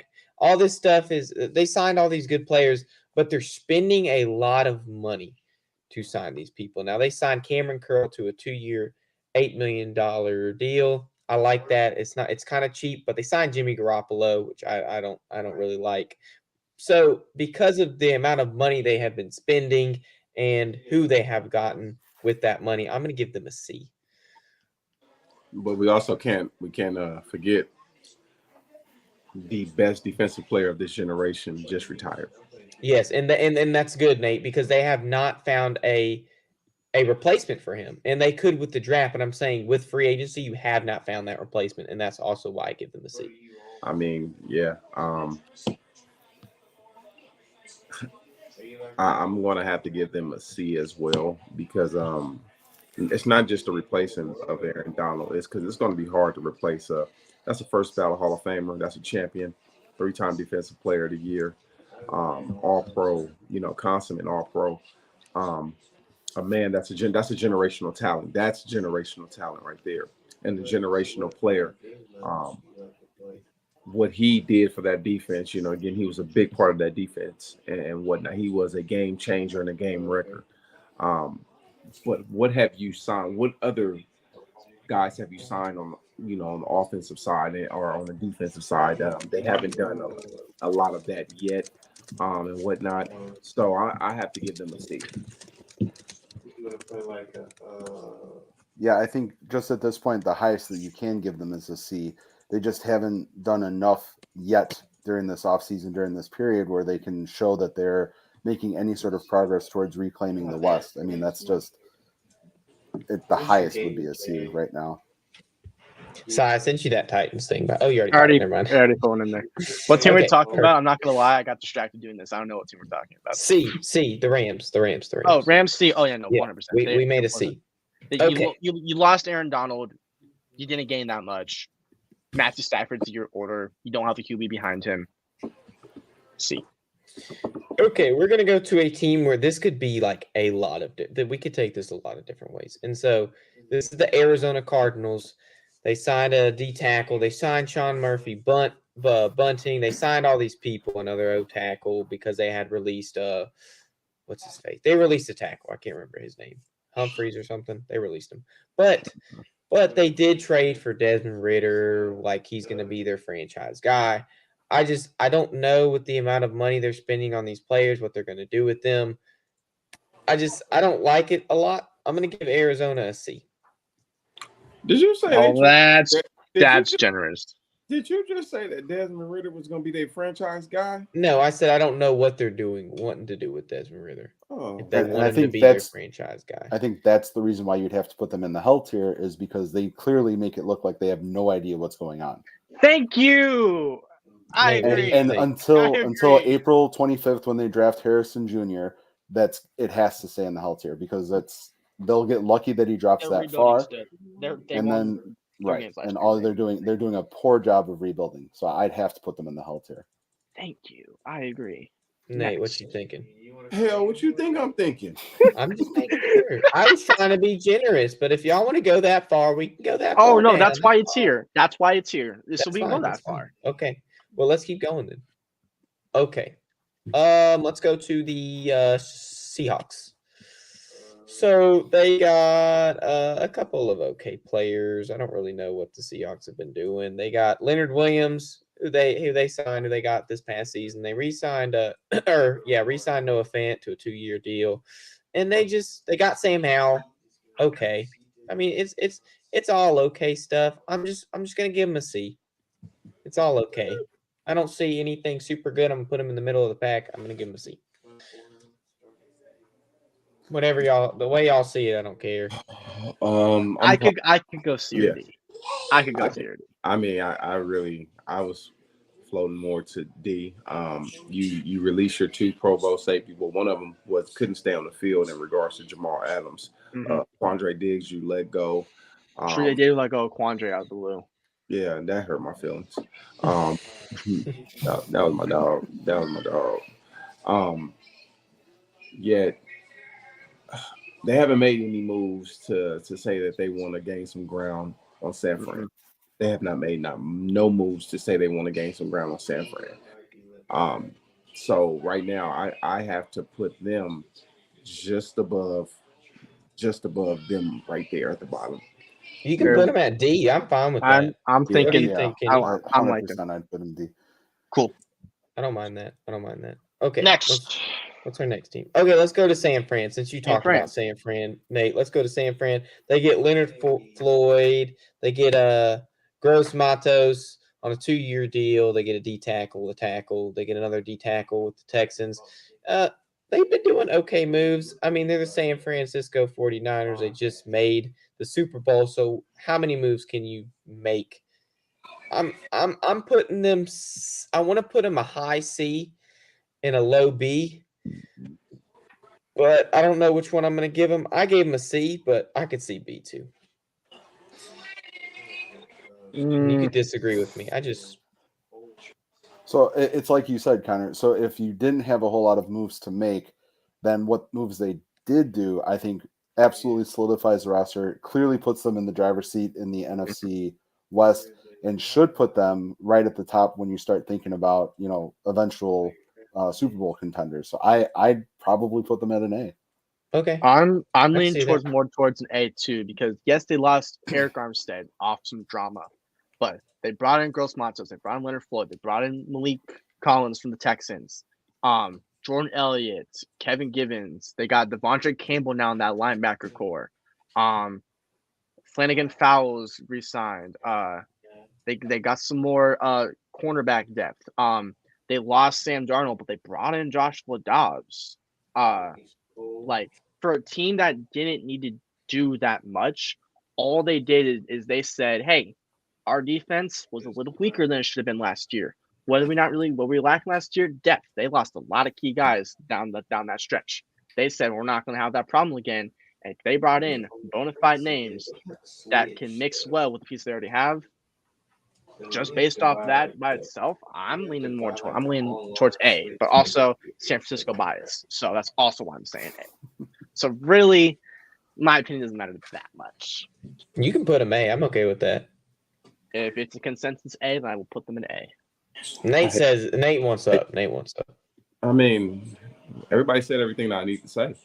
This team, made it to the Super Bowl, and they have the majority of their team still intact. I was leaning more towards the A, the S, because again, you talking about this offense still has Brock Purdy, still has running backs that it has.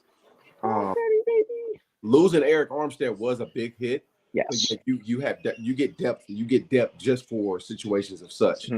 And they lost Javon Kinlaw as well. So they lost their 3 of their 4 starting defensive linemen. They lost in Chase Young, Kinlaw, and Armstead. But they filled those needs. They reloaded Right. beautifully. Leonard Floyd and Gross Matos are going to be disgusting next to Bosa.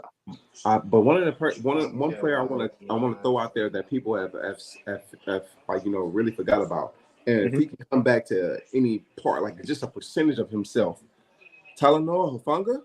Yes. Did we forget about the second coming of Troy Polamalu? Did we forget about him? I didn't forget. Did we forget about him? We're talking about a San Fran team right now. We're going to talk about the NFC. We talk about the NFC. We say the whether we like it or not, Philadelphia, San Fran, Dallas. Those are teams in the NFC that you gotta, when you talk about who's going to contend, like contenders, San Fran's name is going to always be up there. That team is built, and the direction that John Lynch and Kyle Shanahan is pushing this team, they're going to be good for the next couple of years. And they have a nice young quarterback in Brock Purdy, whether we call him a system guy or he's the guy. The reality of it is he's a winner. Well, let's keep going because we're gonna be out here till 9:30 if we don't keep going. We gotta pick this up a little. I want to go to another contender Nate mentioned earlier, and I think he said the name. Let's go to the Philadelphia Eagles. I like what they're doing. Let me just give you some names. Bryce Huff. Now I knew that right when Bryce Huff joined Philadelphia, Hassan Reddick was out because he wanted more money. And so they signed Saquon. They got CJ Gardner-Johnson. They re-signed Brandon Graham to another year. They have been doing everything other than the Kenny Pickett trade. That's the only thing I have against them.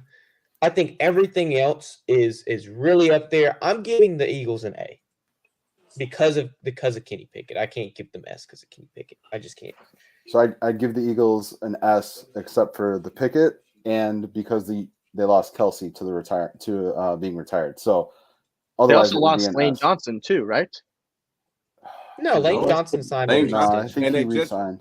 And Jordan Mailata just re-signed a 3-year extension today. Yes, and Landon Dickerson too. So they still have their entire O-line. They did really good with that. And they'll be able to get a center in the draft, so they should be okay. So I'd give them an A for that. I agree. I can go Philly A. Perfect. Great. Let's put Philly at A. Okay, let's go to the Cowboys. Nate's favorite team. Let's go to the Cowboys. They have done absolutely nothing this free agency. They have been content where they are. Jerry Jones doesn't want to go anywhere. I had problems putting them higher than F, but I think if we can all agree that, or hell, whatever we're calling it, Cowboys are down. Cowboys might be farther down than Arizona. Absolutely. They showed Agreed. no progress towards winning the East. They're in trouble. I mentioned it pre-show, but like they did nothing. They signed Eric Kendricks, and that's about it. But they don't have a running back right now, and that's kind of a problem. So just literally based off just that, and Jerry Jones delusional self, F hell, whatever you want to call it. Yeah. Cowboys stay there. I know what Nate's gonna say. Nate, you don't have to open your mouth. I know. we know what you're gonna. Okay. We know what Nate's gonna say. Let Nate get his. Did you get it next? Probably find it. Get Nemo to get it. Because I don't want to go to the next team and then he bring that out for the next team. Yeah. Well, it could count for them too. Yeah, it's coming. You just gotta wait.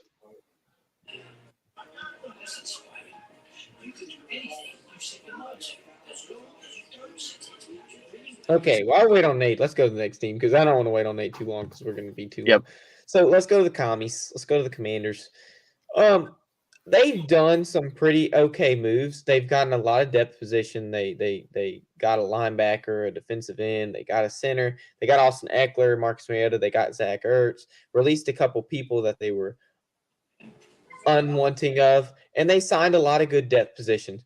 And for me, originally I'm like, these players are not of A tier, but the fact that they signed these players on such cheap, I wanted to put them in B. I have to put them in A because they have been utilizing their cap to its finest. Like, it's been poetry in motion. It's amazing. Kenny? I have trouble giving Washington an A. Only because, and you guys can remind me, did they fix their quarterback situation yet? No, they're relying on the draft, right? They have right now. Marcus Mariota and Jeff Driscoll are contracted.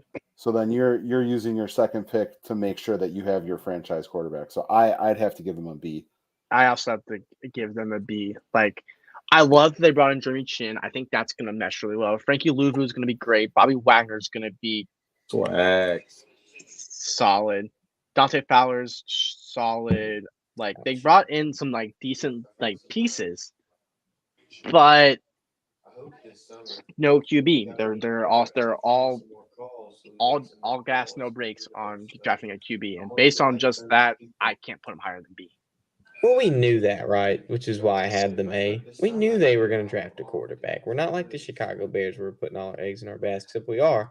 But in the fact that we don't have that safety net. I mean, unless you wanted to run the same how, I can get a B. I can get behind a B. I'm not mad at that.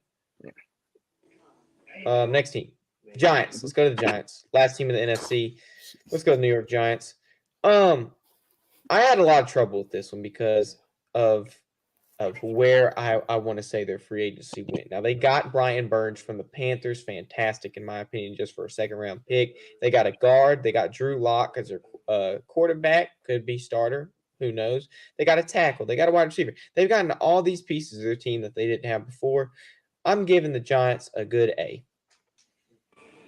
Y'all can disagree with me. Huh? I like an A for the Giants.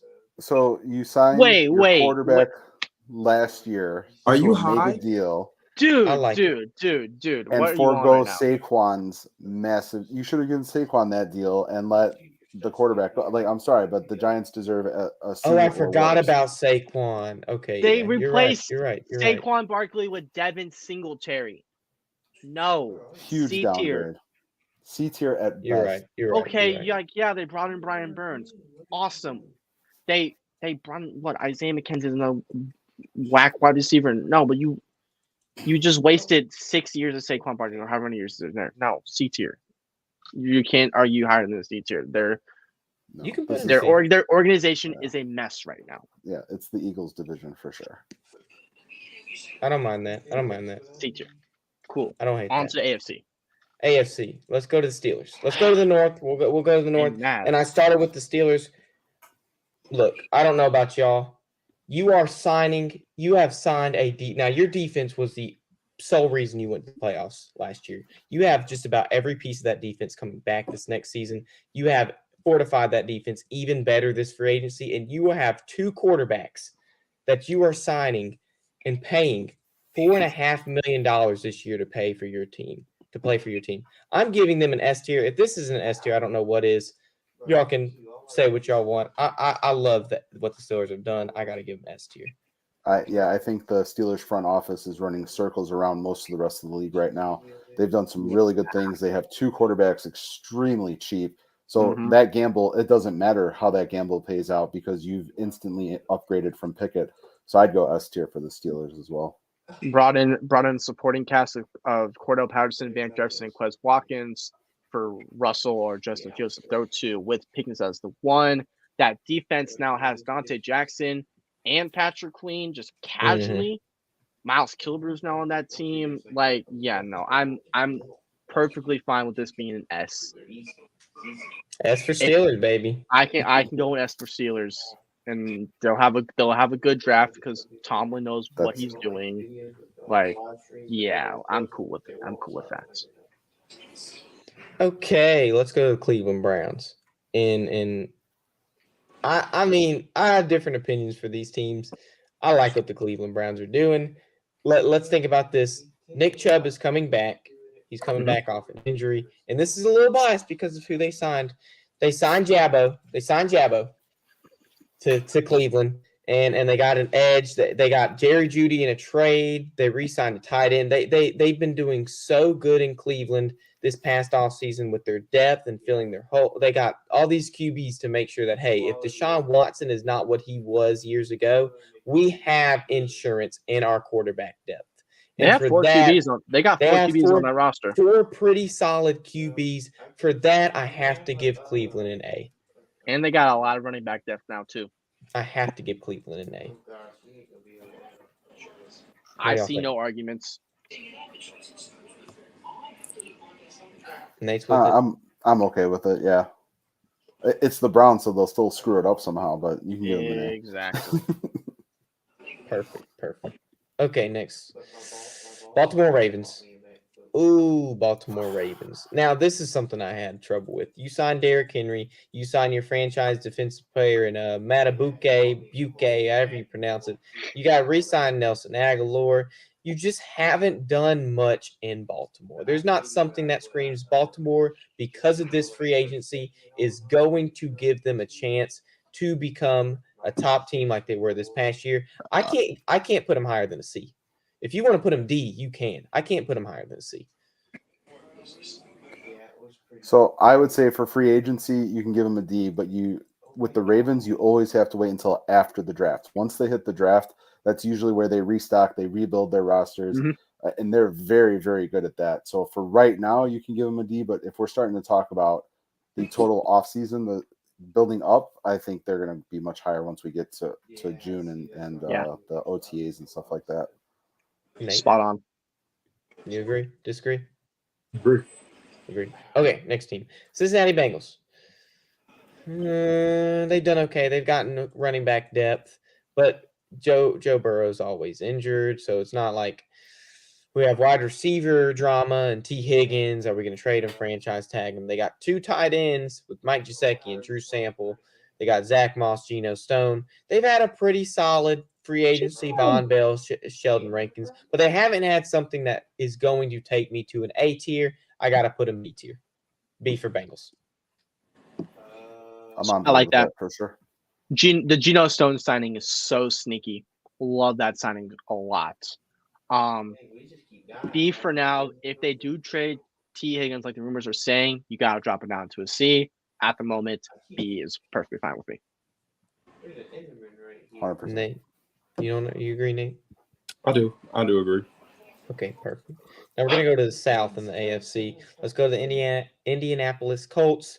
lost Gardner Minshew to free agency, who was their starter this past season. But what have they done to fill that need? They're going to have Anthony Richardson become their starting quarterback. They signed Michael Pittman Jr. to like a 3-year, $70 million deal. Got Grover Stewart to a 3-year deal. They just re-signed people. They've re-signed pieces that have worked in their past history. Now they got Roquan Davis, a D tackle, and they signed Joe Flacco. I'm going to give the Colts a good B. I like what they've been doing. But that's all I got to say. Just a good B. I don't hate it. I don't love it, but I'm going to give it a B.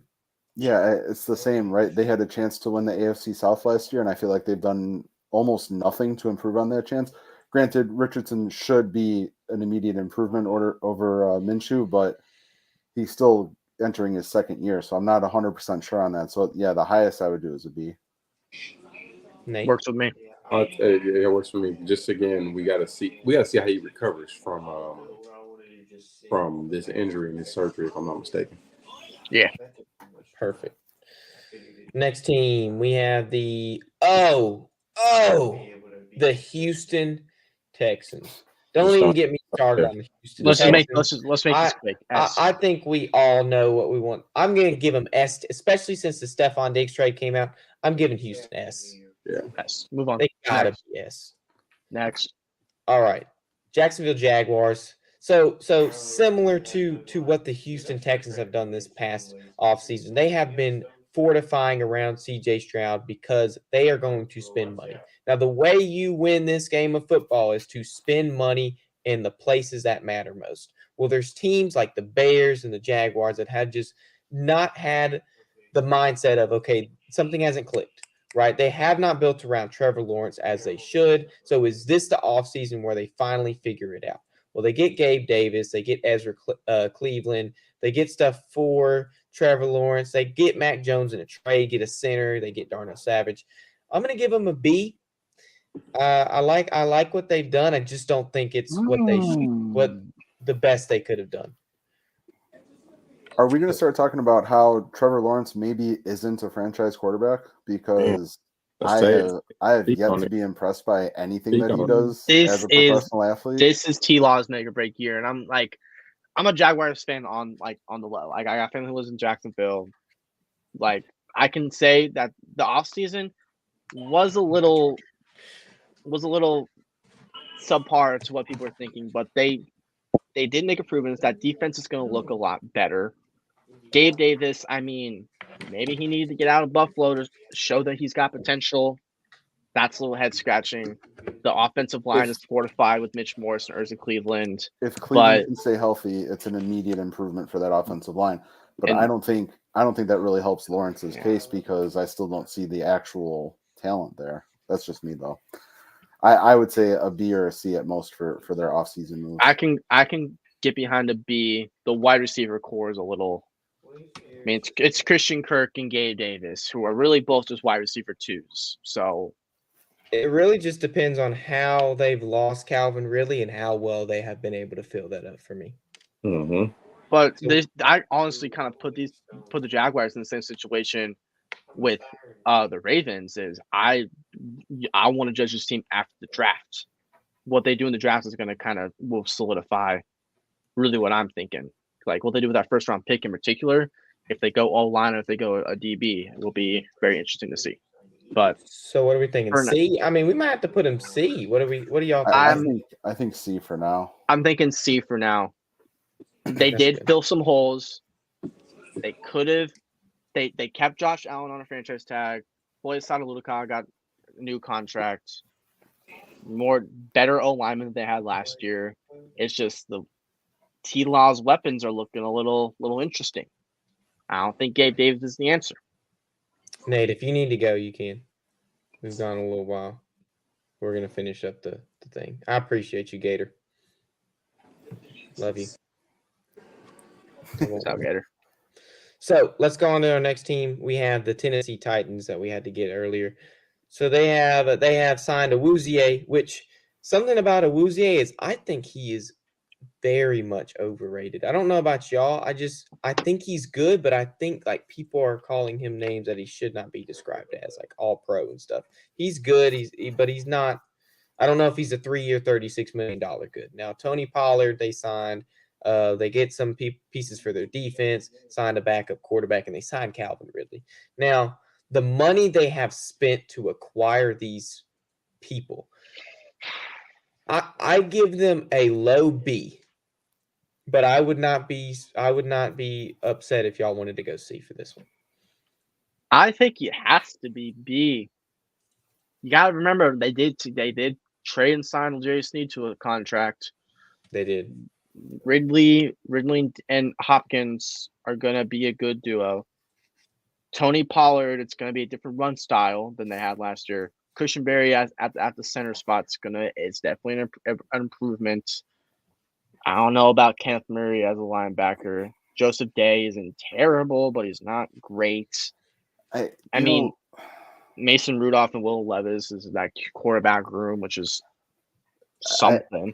I think the trade-off between Henry and Pollard immediately detracts from everything that this team has done this offseason.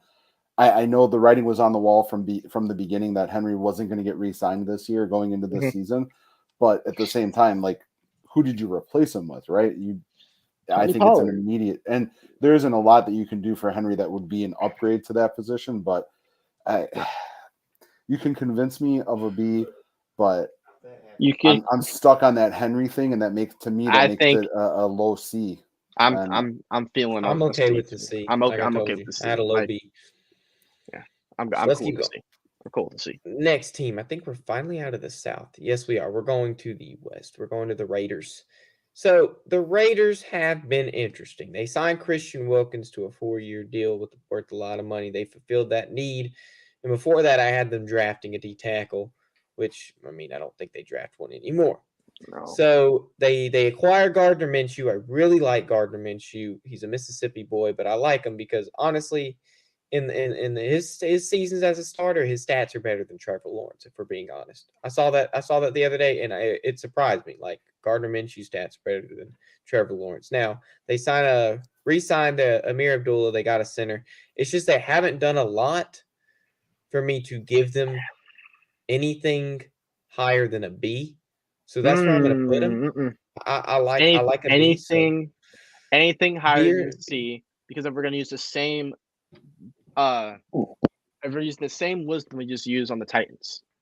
You're telling me you went from Minshew, so but you're telling me you went from Josh Jacobs to Alexander Madison. No, thank you. C. What do you think, Kenny? I have to agree. I think it's got to be a C for now. Again, you'll see what they do in the draft and see how much they can actually improve. The Raiders are always a wild card team to begin with. You never know exactly what they're doing. You never know what they're doing. That's actually sometimes they surprise you with some really good moves, like when they drafted Max Crosby. I thought that was a brilliant move back then. But yeah, I mean, you just never know with them. So yeah, I think C for now. Okay, let's go to our next team, the Denver Broncos. Now, this team, these free agents, almost every single one of them have played in New Orleans. And you can see Sean Payton's kind of hand over this Denver front office, like, hey, I want this person. I want this person. I don't like what Denver's doing. They're doing something, but I don't like it. I'm going to have to put them in D. I'm also thinking D. Just looking at those names, it's not. I think if you're looking at the deal that they struck to send Russell Wilson to the Steelers and how they're I'm sorry, not a deal, but how they basically just cut him and let all that money slip away.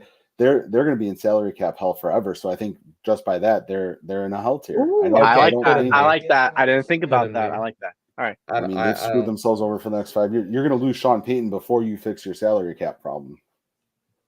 Yeah, I like that. I like that a lot. And now we're on to the. So let's go to the Chiefs. Like we had with the 49ers, there's just not much the Chiefs can do. But they did improve. They re-signed L'Jarius Sneed, but automatically they traded him. And I'm not saying that this is a bad thing. I think their secondary was really, really good in Kansas City. I don't think they needed L'Jarius Sneed, if I'm being honest. Trent McDuffie was an All-Pro in that position. So it's just who you wanted to roll with. They wanted to roll with the All-Pro, which is fine. There's just not much you can do in Kansas City.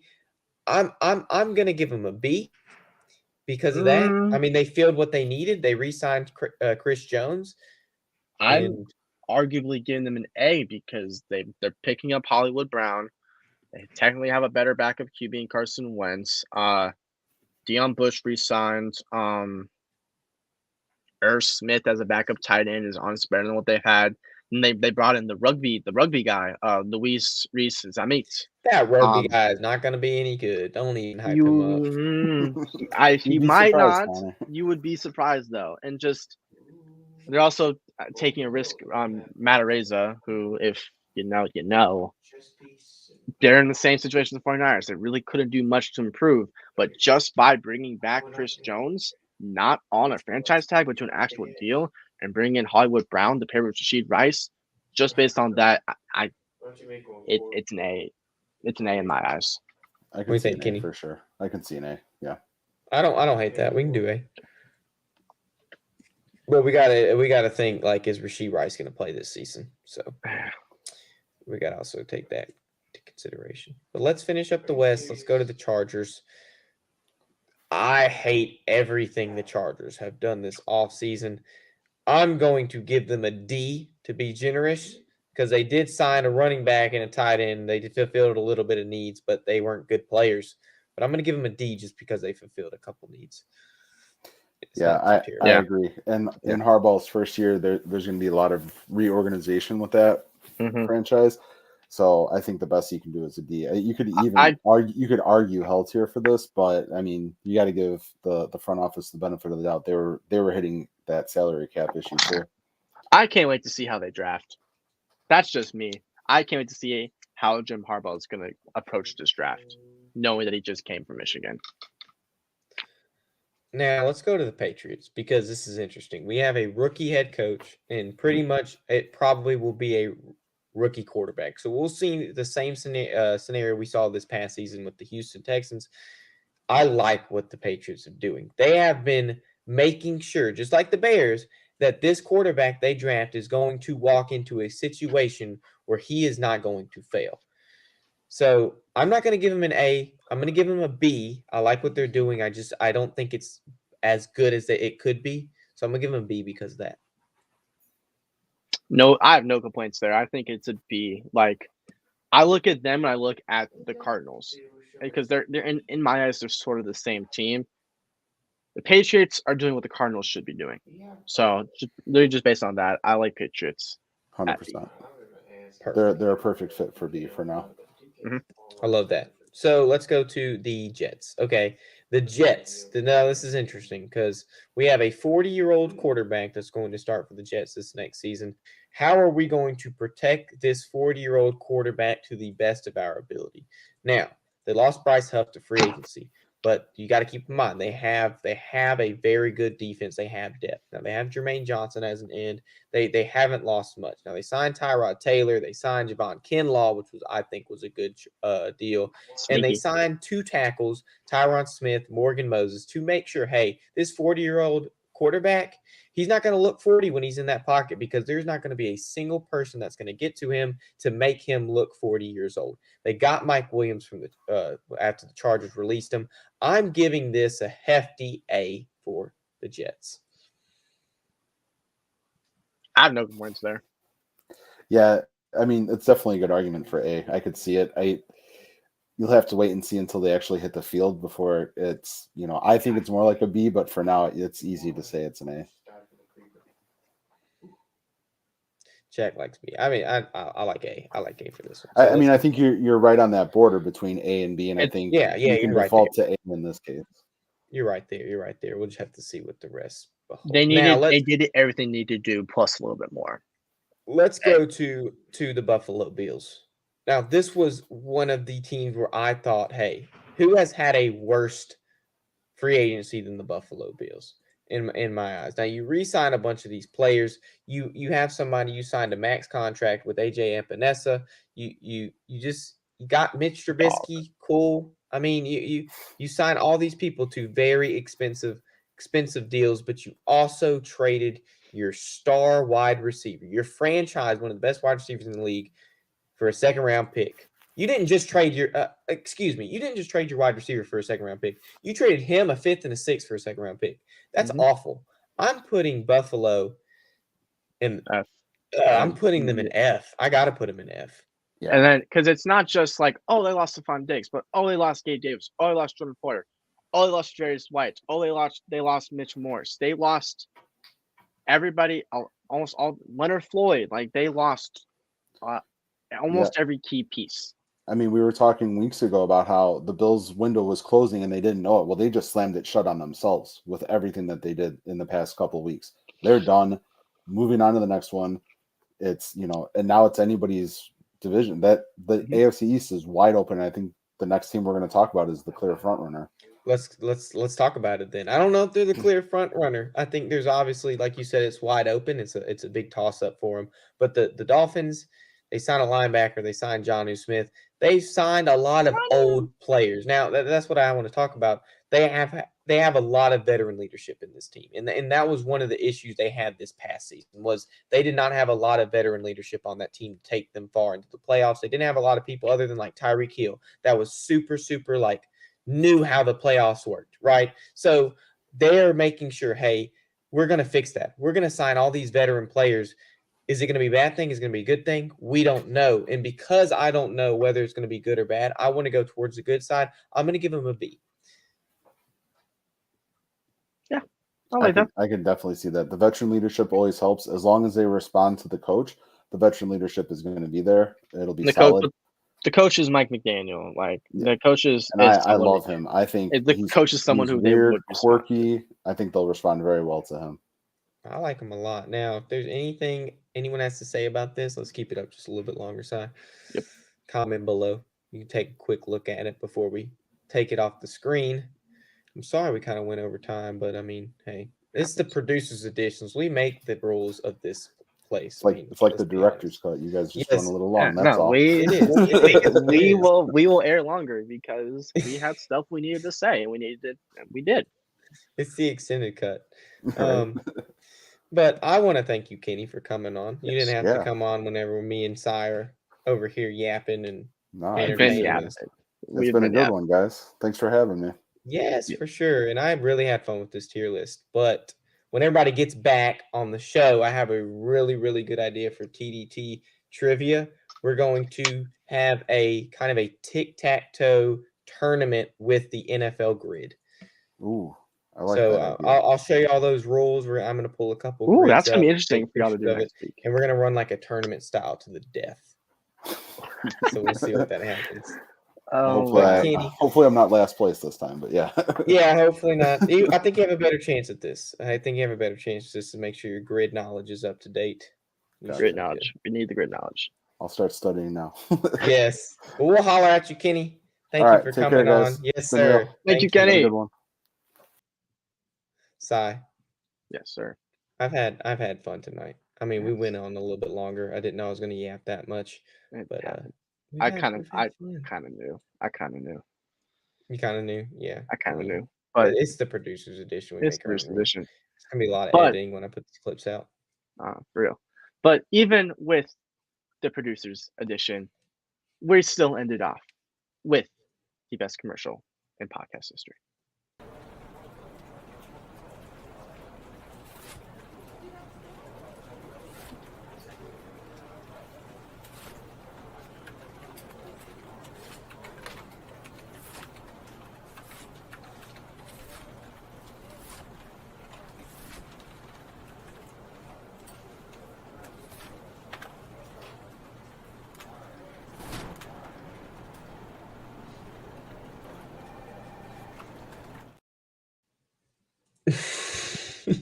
Dang it! I was just like 1 second behind. I legit asked you if you were gonna hit it, and you were like, "I said yes." I was watching the timer tick down.